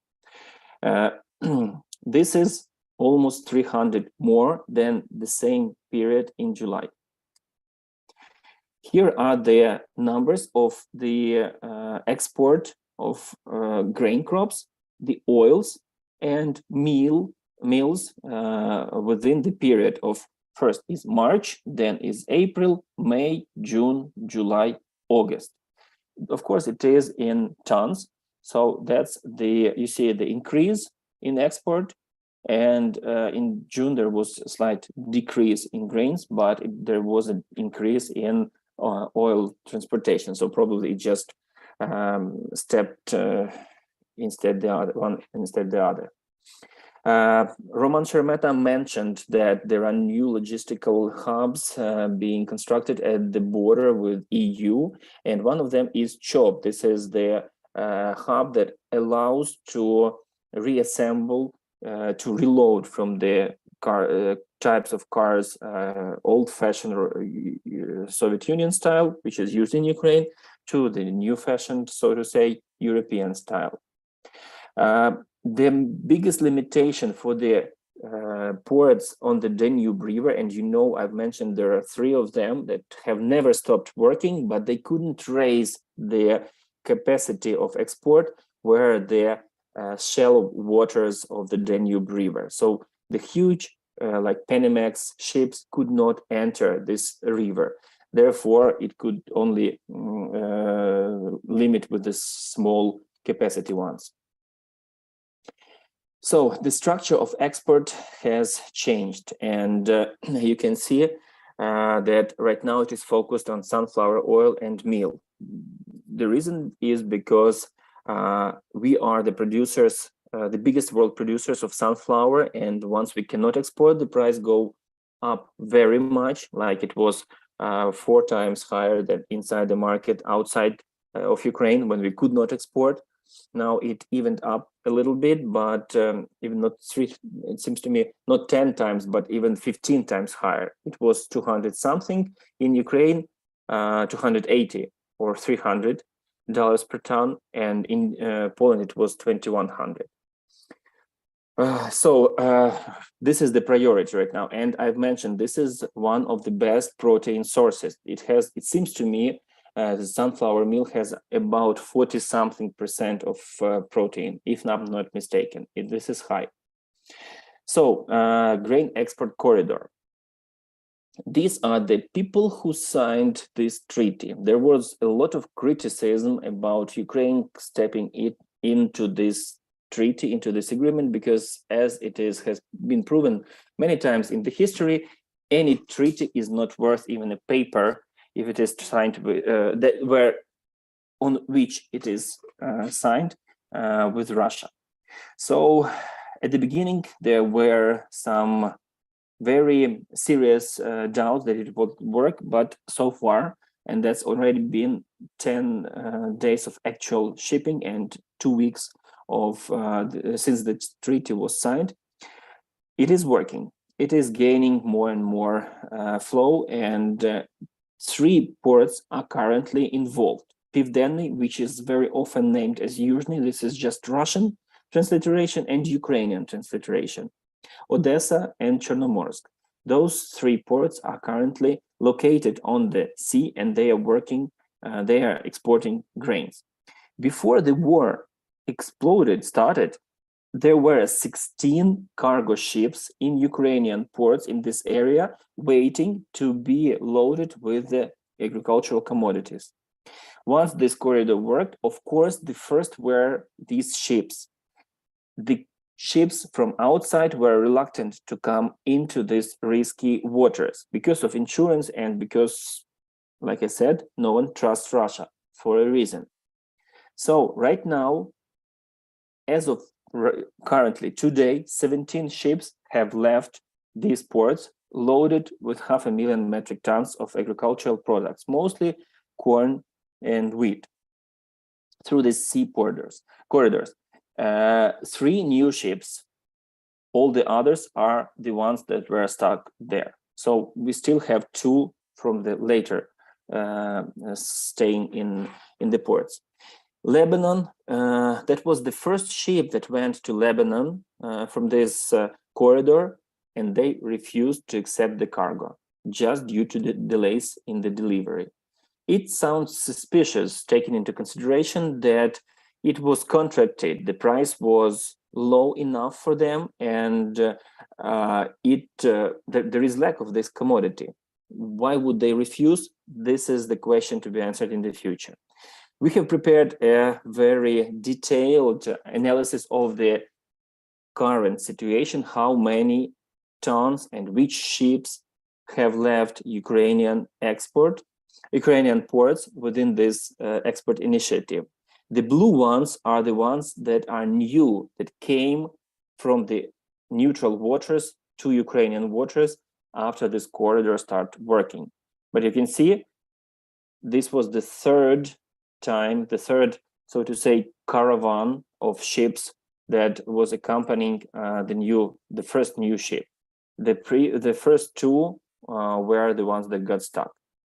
You can see here I'm mentioning the ports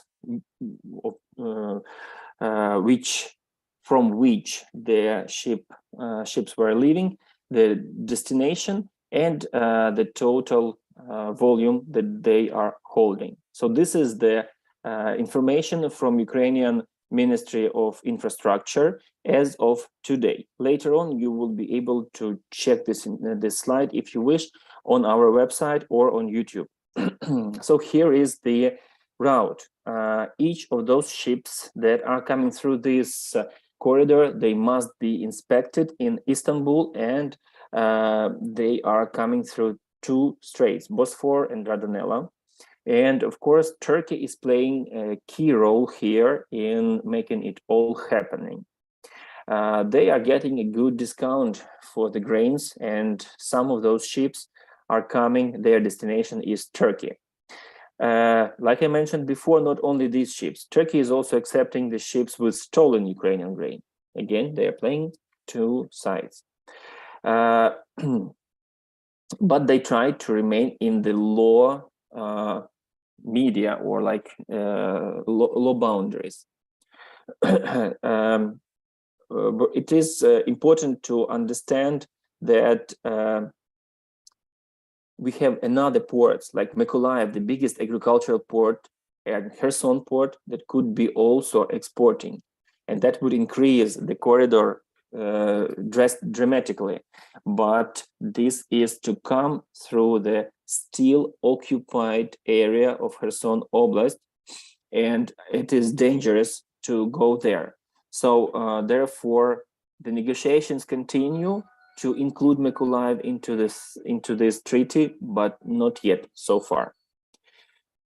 I'm always including this slide because it is important to understand that things like that with the agricultural industry of Ukraine have been happening and have been caused by Russia in the history a number of times. The most prominent, unfortunately, was the deadly famine or starvation, artificial starvation that was organized by the Red Army and the Communist Party, that they were stealing, because there is no other word, of soldiers coming to their village citizens, taking all their commodities and then selling it to Europe. So Europe was buying Ukrainian commodities in the years of 1932-33, whereas the Ukrainians who grew these commodities were dying of starvation.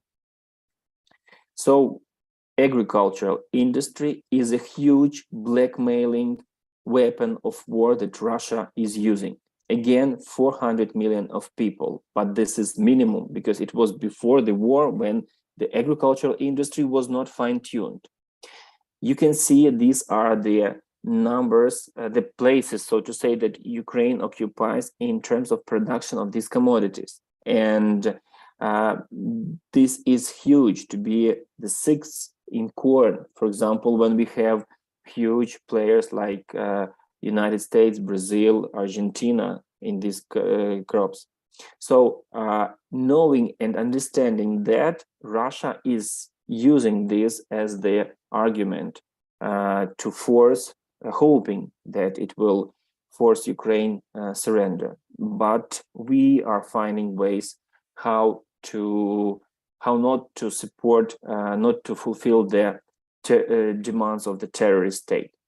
Our calculations that me and my team made end up in 12 to 16 million of people that are having shortage of food supply because of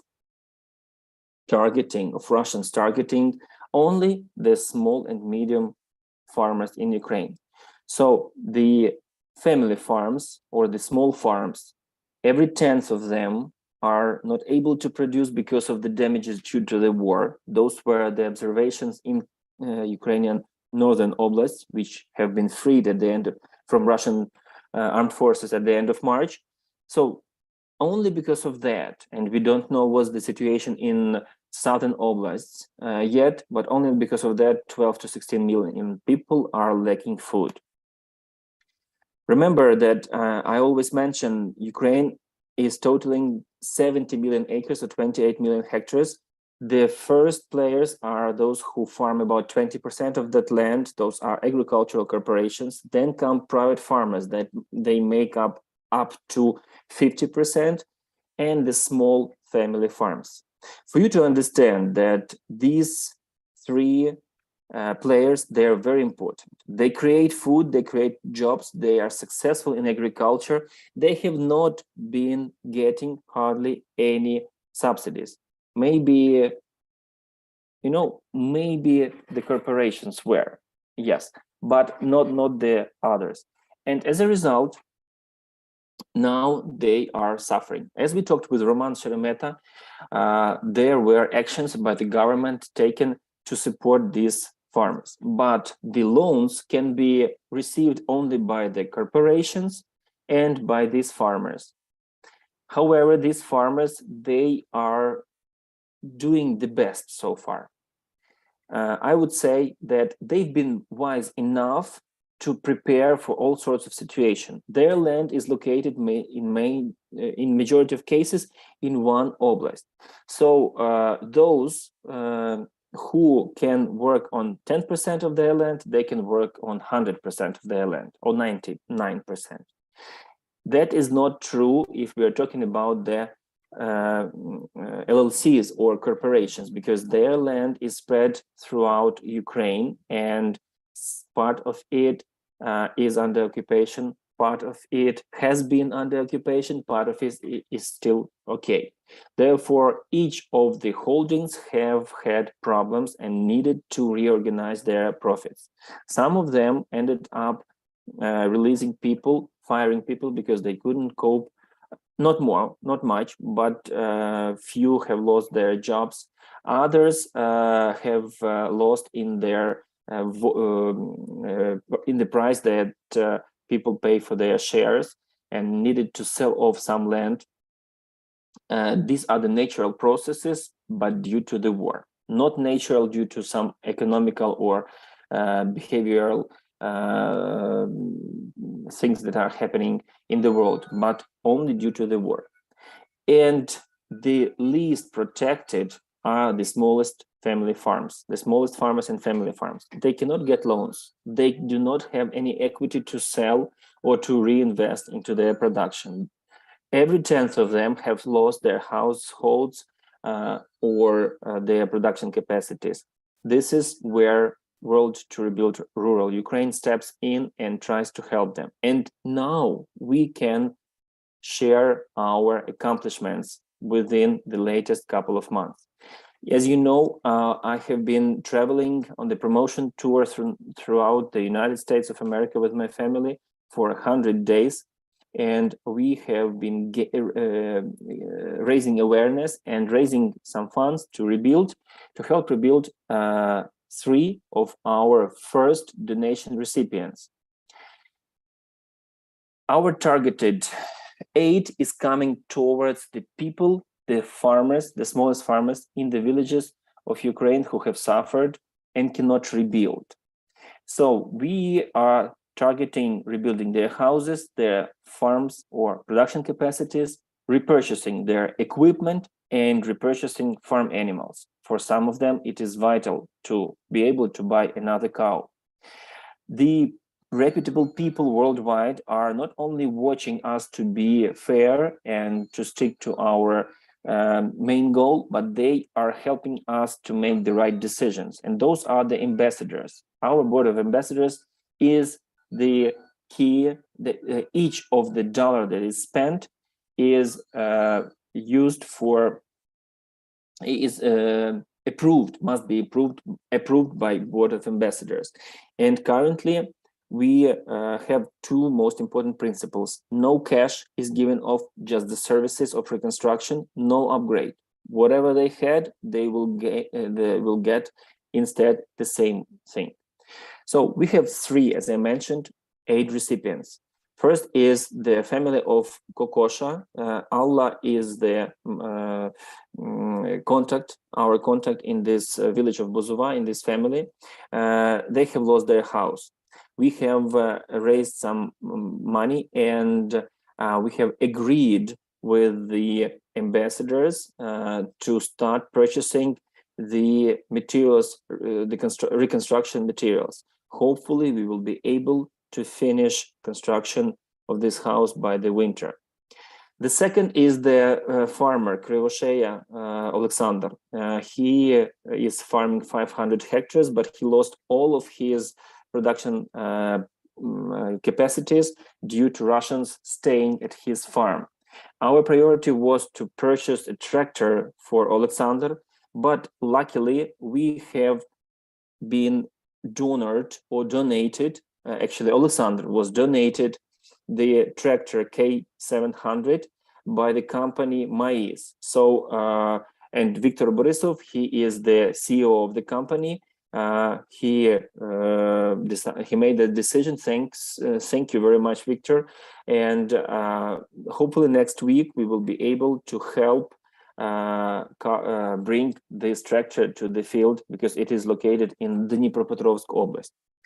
The third aid recipient is Irina Shevchenko. She's the smallest farmer who has been left with 8 cows, although she had pigs and chicken before the war, but the missile hit her barn and destroyed the kitchen, the barn, the equipment, and of course the animals that were there. So right now she has only 8 cows, and that's the only profit source for her.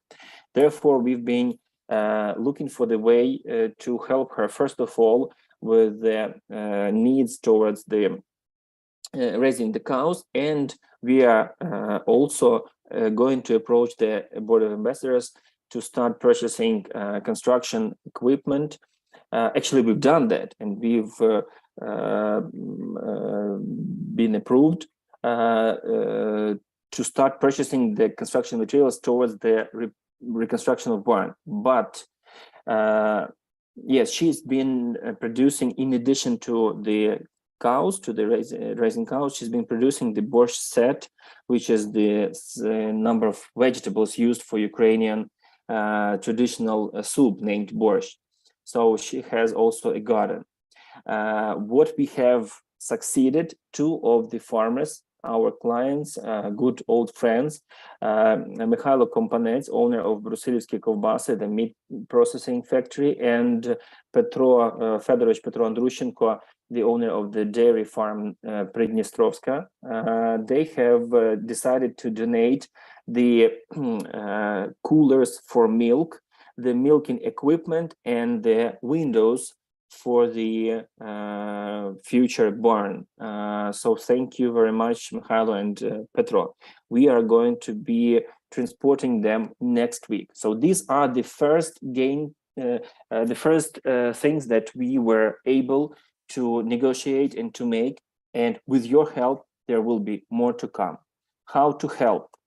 You know that our website is WRRU.org. All the information about the way how to donate is there on the first page down. There is a way to donate through the live nets. Please spread this information between your colleagues. You can see that we are working and we are bringing some relief to the people of Ukraine. If you have your friends who are wanting to do the same, invite them to join. They can join bi-weekly, they can listen what we've done, what we are doing, and then they can make their decisions towards the actual monetary help.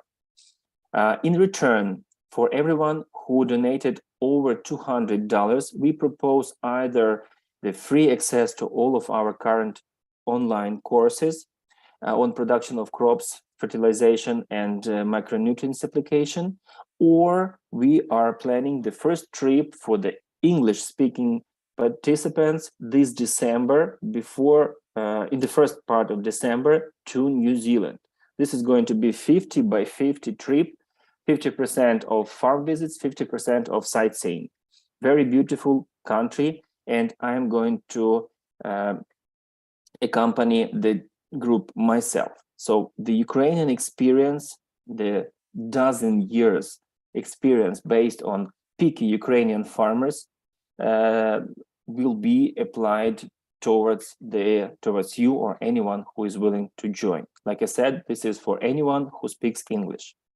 Other ways how people can help, and please contact me if you have ideas how to reach the media. It is very important now that I am not in the United States. I am available for interviews on Zoom to various journals, magazines, and news agencies.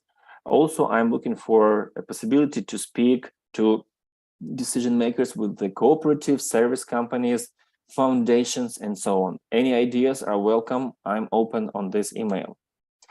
These are the contacts of our program, World to Rebuild Rural Ukraine. This is my phone number and our website. And now we are shifting to the presentation on corn. I know that we are late, but this is something that we cannot miss because it is very important. And we have Denise here, and I will be participating in this presentation as well as Vitaliy. So Denise and Vitaliy are the practical project coordinators. They know how to grow the crops practically, and they have prepared this presentation and they will be sharing, but I, as always, will be asking questions. Okay, Denise, hello. Hello, Roman. Hello, everyone. Nice to see you again. I hope that your canola is already harvested fully, winter canola. Yes, finally we are done with harvesting canola and also wheat. And to my big surprise, the yields this year were not bad, actually. Basically, we set a record in terms of yield this year. And despite the fact that we couldn't supply everything we wanted in terms of fertility to the field. Excellent. That's good news, and probably it just repeats what Olga Bykova was saying about the climate. God in the side of weather helped reach the goal. Yeah, sure. Now it's turn to the God to play a good game in terms of prices, because the local prices which are available to Ukrainian farmers are well below the bottom line. Yes, that's unfortunately that's true, and they are saying that in most cases it is below the break-even point of production. Okay, so let's start my presentation on corn. You can share the screen, by the way. Yeah, as far as I understand, we are far behind the schedule, so I will try to be very quick and to focus on the main things we need to discuss.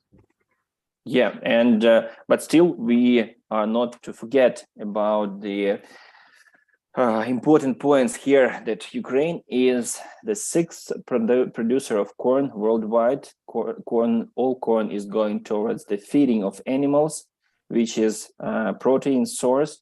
It is the acreage of corn has decreased in Ukraine this year by almost 1 million hectares.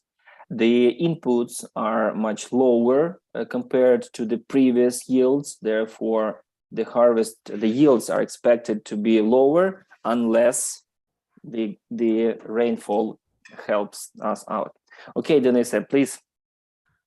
Just to confirm, can you see my presentation full screen? Yes, very full. Okay, let's start it then.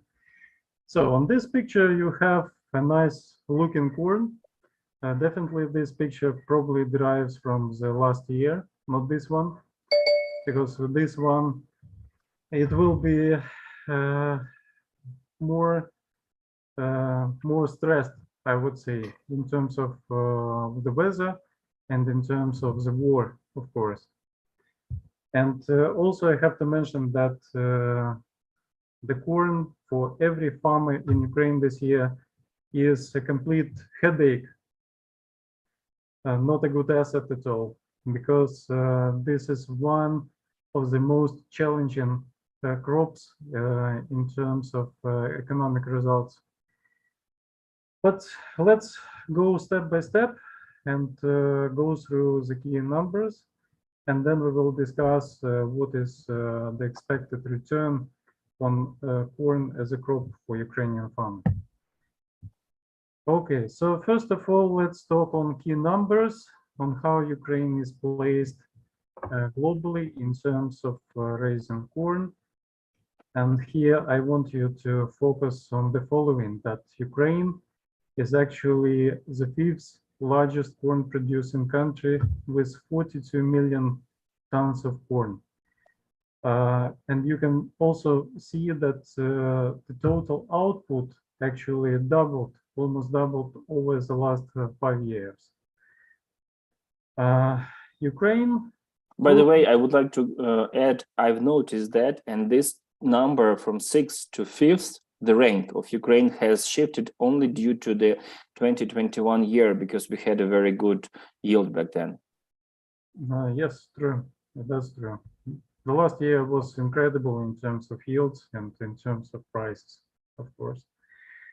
So, yeah, Ukrainian total corn acreage accounts for 2.6% in the world's total acreage. Ukraine produces slightly less than European Union combined, despite the acreage is almost 2 times less. You can see European Union 9.2 and Ukraine 5.5. It means that the average yield in Ukraine is somewhat better. Also, Ukraine is ranking 3rd by yield after the US and Canada. Here we could see the numbers. In United States, it's 11.1, and in Ukraine, 7.7. Corn output, as we already said, corn output almost doubled over the last 5 years, while it is more or less stable in the United States, Canada, and Mexico. So, despite Ukrainian corn production is something like 3.5% on the global scale, Ukraine plays a really important role on the European continent in terms of corn production. You can see that the United States is the most important corn producer in the world, accounting for almost 1/3 of the total corn production. China is the 2nd largest market player. Brazil is ranking 3rd. Ukraine is the 5th largest of the EU countries combined. With its 3.5% of the global corn supplies, Ukraine plays a really important role, especially on the European continent. In terms of geographical distribution of corn acreages and the corn production, actually, we can see that on average, between 2016 and 2020, the corn is mostly located in north-central part of the country, simply because of more rainfall, which is critical for growing decent crop. However, as we already discussed during our meeting, the climate is changing, and arid climate is moving from the south to the central part, and the corn acreages tend to shift to the west. So there is a very prominent tendency of corn acreages expanding in the western region because of more and timely rainfall. And I can totally prove that, I mean, confirm that, because I'm from Volynska Oblast, and in my childhood there hardly were any corn acres there, hectares there, but now one of our, by the way, sponsors of this World to Rebuild Rural Ukraine project and one of the biggest farmers, they are very hectic or profound, so to say, in growing corn. So the corn hectares are growing there. And if earlier it was too cool and too wet for corn, right now it is just ideal, probably, conditions for growing corn. Yeah, it's true, exactly. And in my farm operation, corn played and plays actually a very important role. We usually plant 30%, 30 to 40% of the total acreage with corn. But again, as I said, this year, this is a complete headache because this is going to be one of the most loss-making crop in my rotation, and not just only mine, but also neighboring farmers and farmers across Ukraine as a whole. Okay, let's move on and talk a little bit on corn production and conflict areas. You can see these pink areas, which is south and eastern part of Ukraine, which is partially occupied by Russian troops. Those areas, fortunately, do not produce a lot of corn in Ukraine. We can see, if we can go to the previous slide, just so I want to move. Oh, okay, I have a problem with my computer.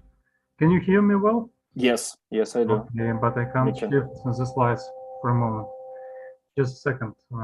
Okay, so southeastern regions do not add much to the total of corn produced in Ukraine, so there is not much impact from the military clashes there. However, there is a significant impact to key corn producing regions in the northern part. Okay, now it appears to be okay, good. And you can see that Chernihiv and Sumy, those both regions, they produce up to 21% of the total corn. And now they're heavily shelled, and still there is a risk, a huge risk of famine there. And definitely this impact will produce in lower the corn output from northern part of Ukraine. Okay, so in terms of corn planting, this is the slide which depicts on how planting progress happens in Ukraine normally. And you can see that normally most of corn producing regions start planting at the end of April and end up by the beginning of June. This year, planting progress was well below the average for the last 7 years, and for obvious reasons, because first of all, for Russian aggressions, not because of the weather, because the weather was more or less positive on farming side this year. So we were lagging behind, but on the average, we still ended up by the beginning of June. Okay, let's go further. I apologize for delays because my computer doesn't want to work properly, unfortunately.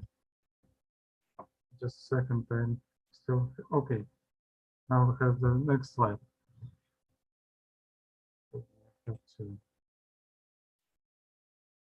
Okay, so let's talk a little bit on the forecast for this year, on how the harvested area and the yield and corn production will change. So you can see that there is a current estimate that the harvested area will be 4.5 million hectares, which is down 18% from the last year. This is really a drastic change. And also, we expect that the yield will be 28% down from the last year. It is expected at the level of 90 bushel per acre on average. Before that, we had some 130 bushels per acre, and this is a really drastic drop in yield expectation, mostly because of the war, because of the shortage in supplies of plant protection materials, of fertilizer. Fertilizer itself almost doubled in price this year. So there is an obvious explanation why it happens. So as a result, Ukrainian corn production for this marketing year is forecast at 25 million metric tons, which is down 41% from last year. As you can see from this table, Ukrainian corn production almost reached 40 million tons in the year 21-22. There is negligible amount of corn imports, which is only 42,000 tons, and mostly it is attributed to seed corn. So Ukraine does not import corn for grain at all, let's say. It's almost zero. For grain or for seeds? I mean, just corn for grain. I mean, just for, let's say, processing or feed use or any other sources. The only corn imports is just only for seed. That's why 39 and 40, right? Yeah, exactly. So domestic consumption is approximately 6 million tons, or only 15% of total production. So 33 million tons, or 85% of the total production goes to exports. That is why corn is really important for Ukrainian agriculture. Actually, it is number 2 in terms of export sales of agri-commodities after sunflower seeds. No, sorry, not sunflower seeds, but sunflower oil and sunflower seeds.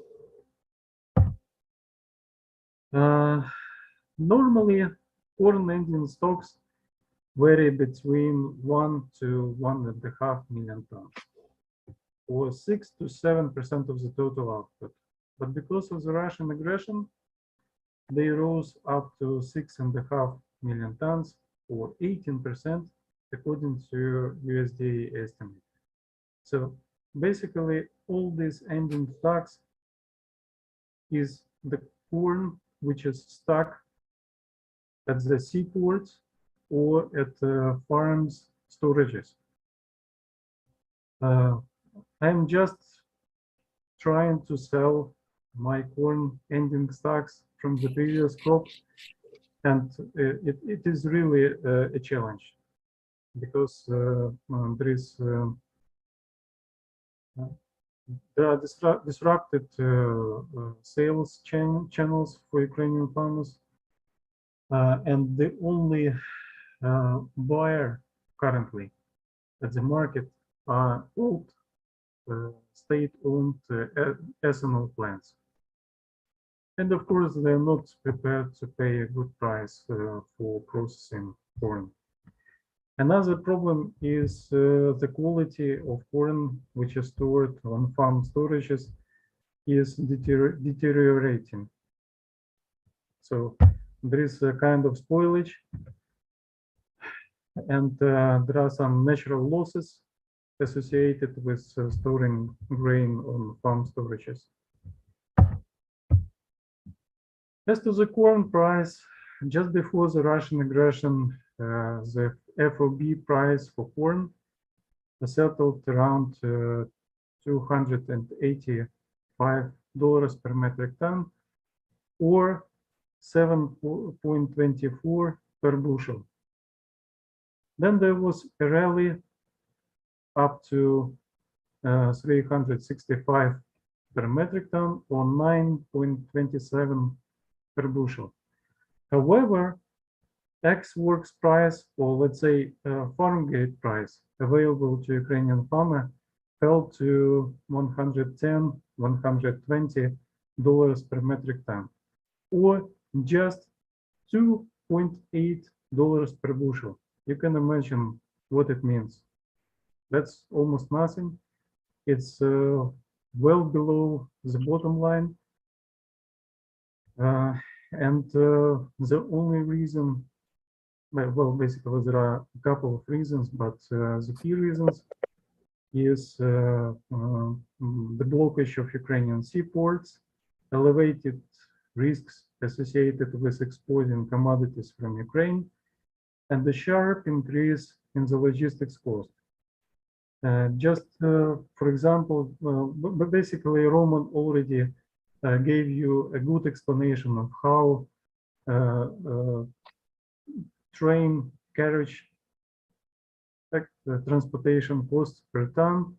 So it's almost 150 to 160 dollars per metric ton. Transportation by car and by trucks also is approximately 150 to 200 dollars per metric ton, and but at least it is faster, and you do not have any discounts on the quality losses due to 2 months waiting.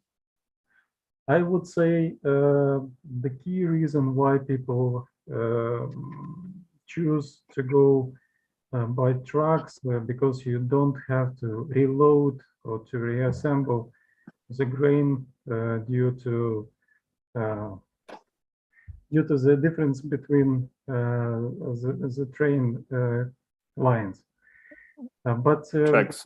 Yeah, by tracks, exactly. But the problem is that grain tracks, there is a huge line which extends at least 30 kilometers, and the drivers have to wait 2 to 3 weeks just standing in the queue. But again, it's better than get into the deal with Ukrainian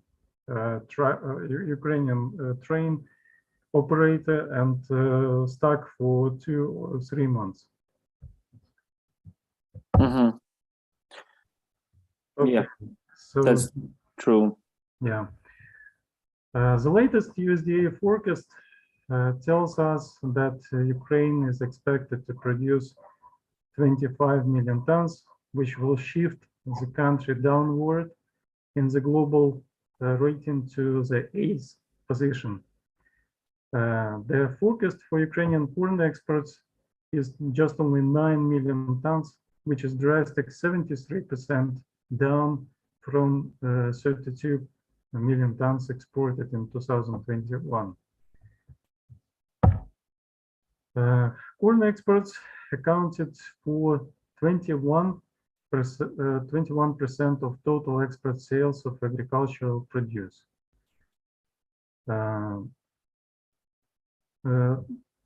In fact, corn is the second largest agri-commodity exported. China is being a key market, accounting for approximately 1/3 of the total corn exports. The next largest market for Ukrainian corn is EU, with $1.8 billion in dollar value terms. I have to mention Egypt, which is the single African state that buys a lot of Ukrainian corn. Here we have a more detailed geographical breakdown of Ukrainian corn exports. As I mentioned earlier, China is a key market, accounting for approximately 30%. Among EU customers, Spain and Netherlands are the most important. Also, I have to mention that corn exports are well diversified across the geographical markets. You can see that 40% of total exports go to other locations. Also, when we try to understand how the geographical distribution of corn exports changed, we should say that there are no prominent changes so far. So all the key markets which existed before the war, they are still there, the Ukrainian corn. I apologize that this slide is not in English, but it depicts top 15 exporters of corn.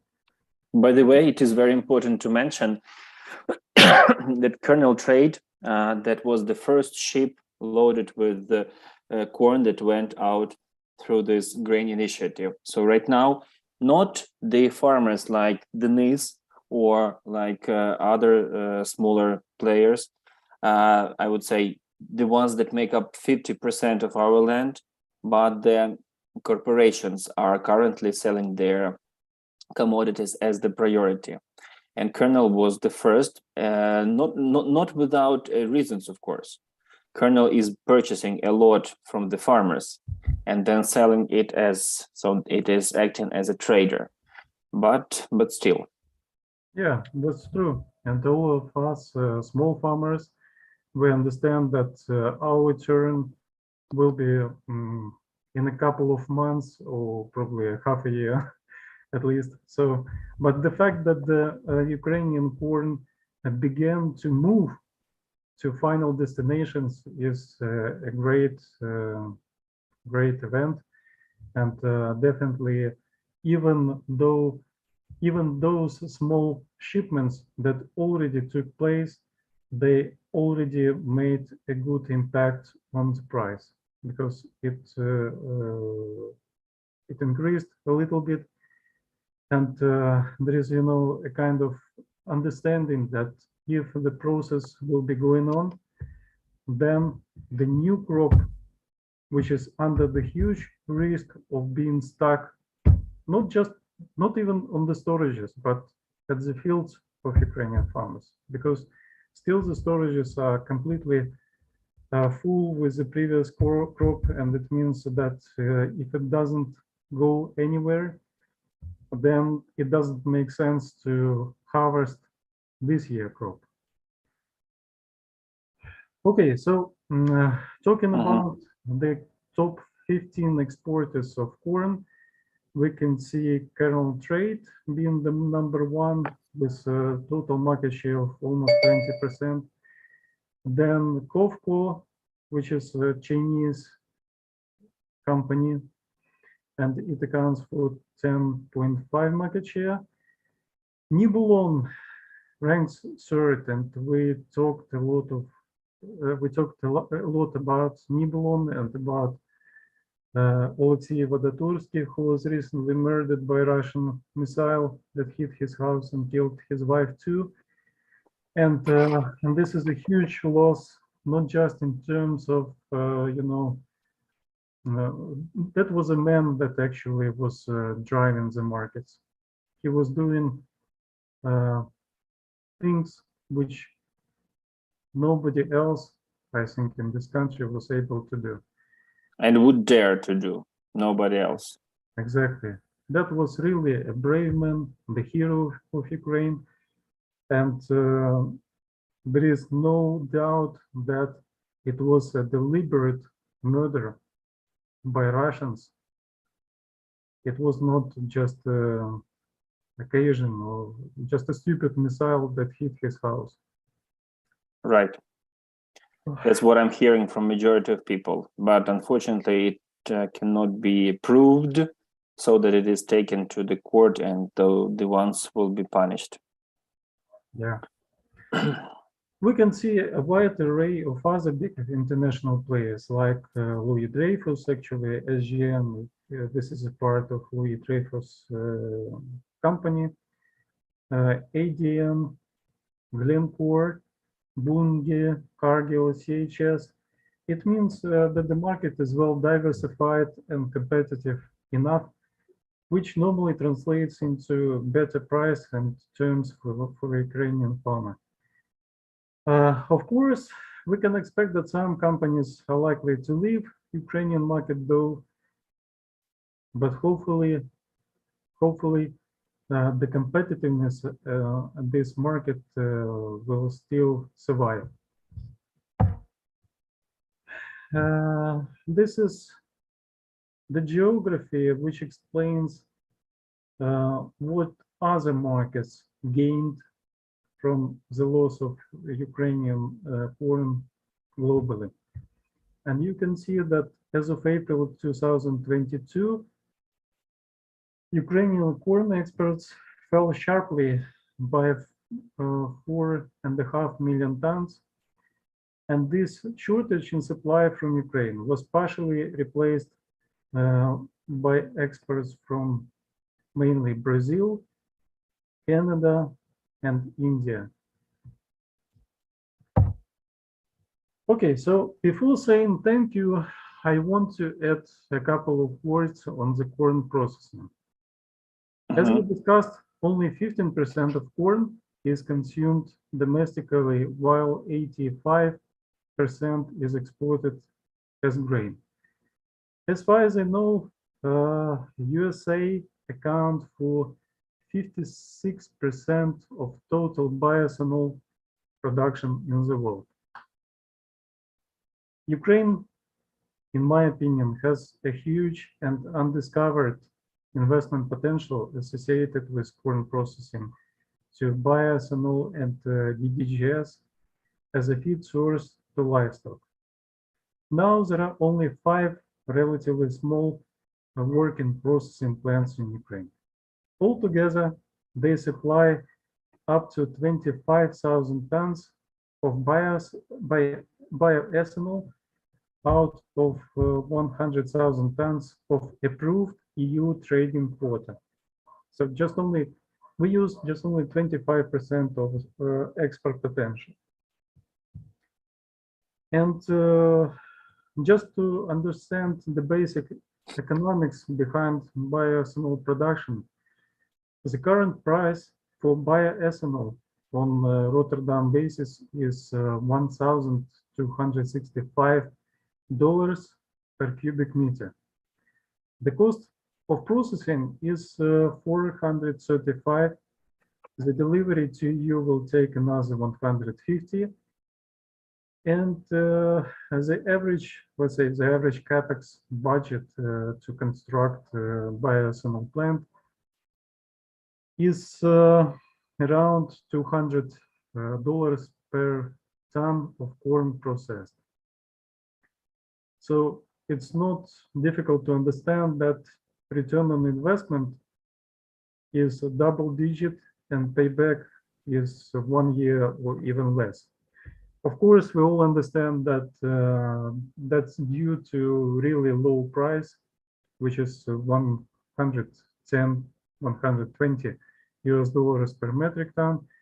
And definitely when Ukraine will kick out the Russians from the country, and when we will be able to rebuild the country and restore supply chains and unblock seaports, then the price will get closer to FOB price, to the price which exists worldwide.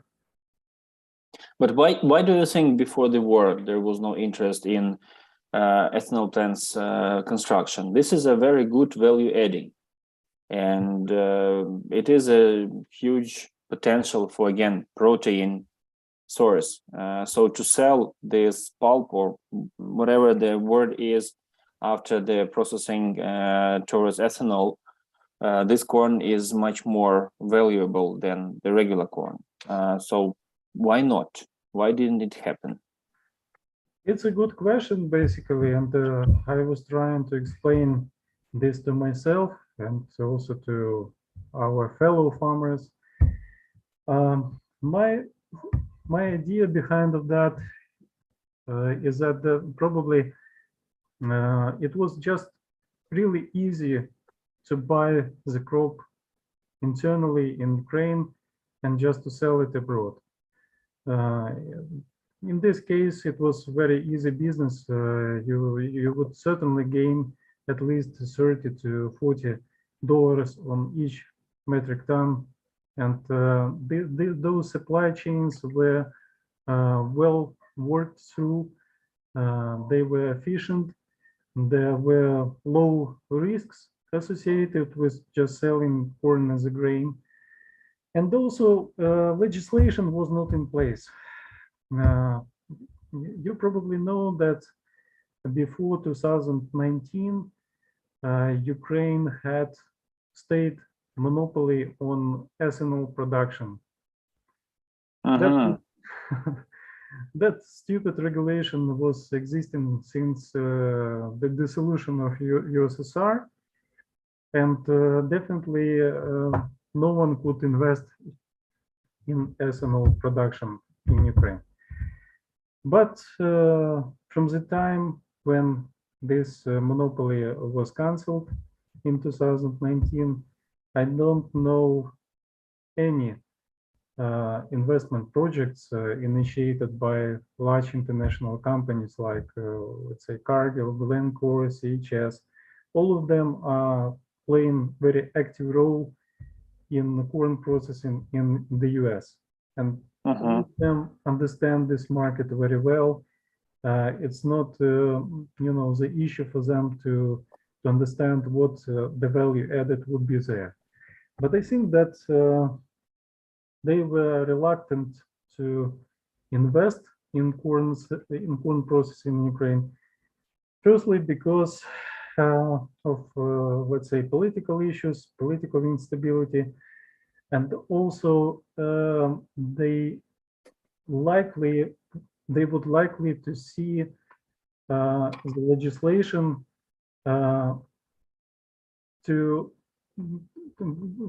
be introduced in Ukraine to sell at least 5 to 10% of ethanol included in the fuel, in the petrol. There is no such legislation in Ukraine, and we all remember that this is a vital role in US and Brazil ethanol production, because without that, no one would probably risk its own funds to invest in such infrastructure projects. That makes a lot of sense. And here there should be huge lobbyists. I know that processing of corn done by the plant, the facility in Kansas City,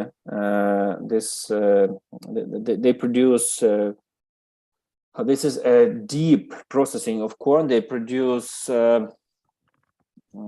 krochmal. I'm trying to remember, starch, and these sweeteners.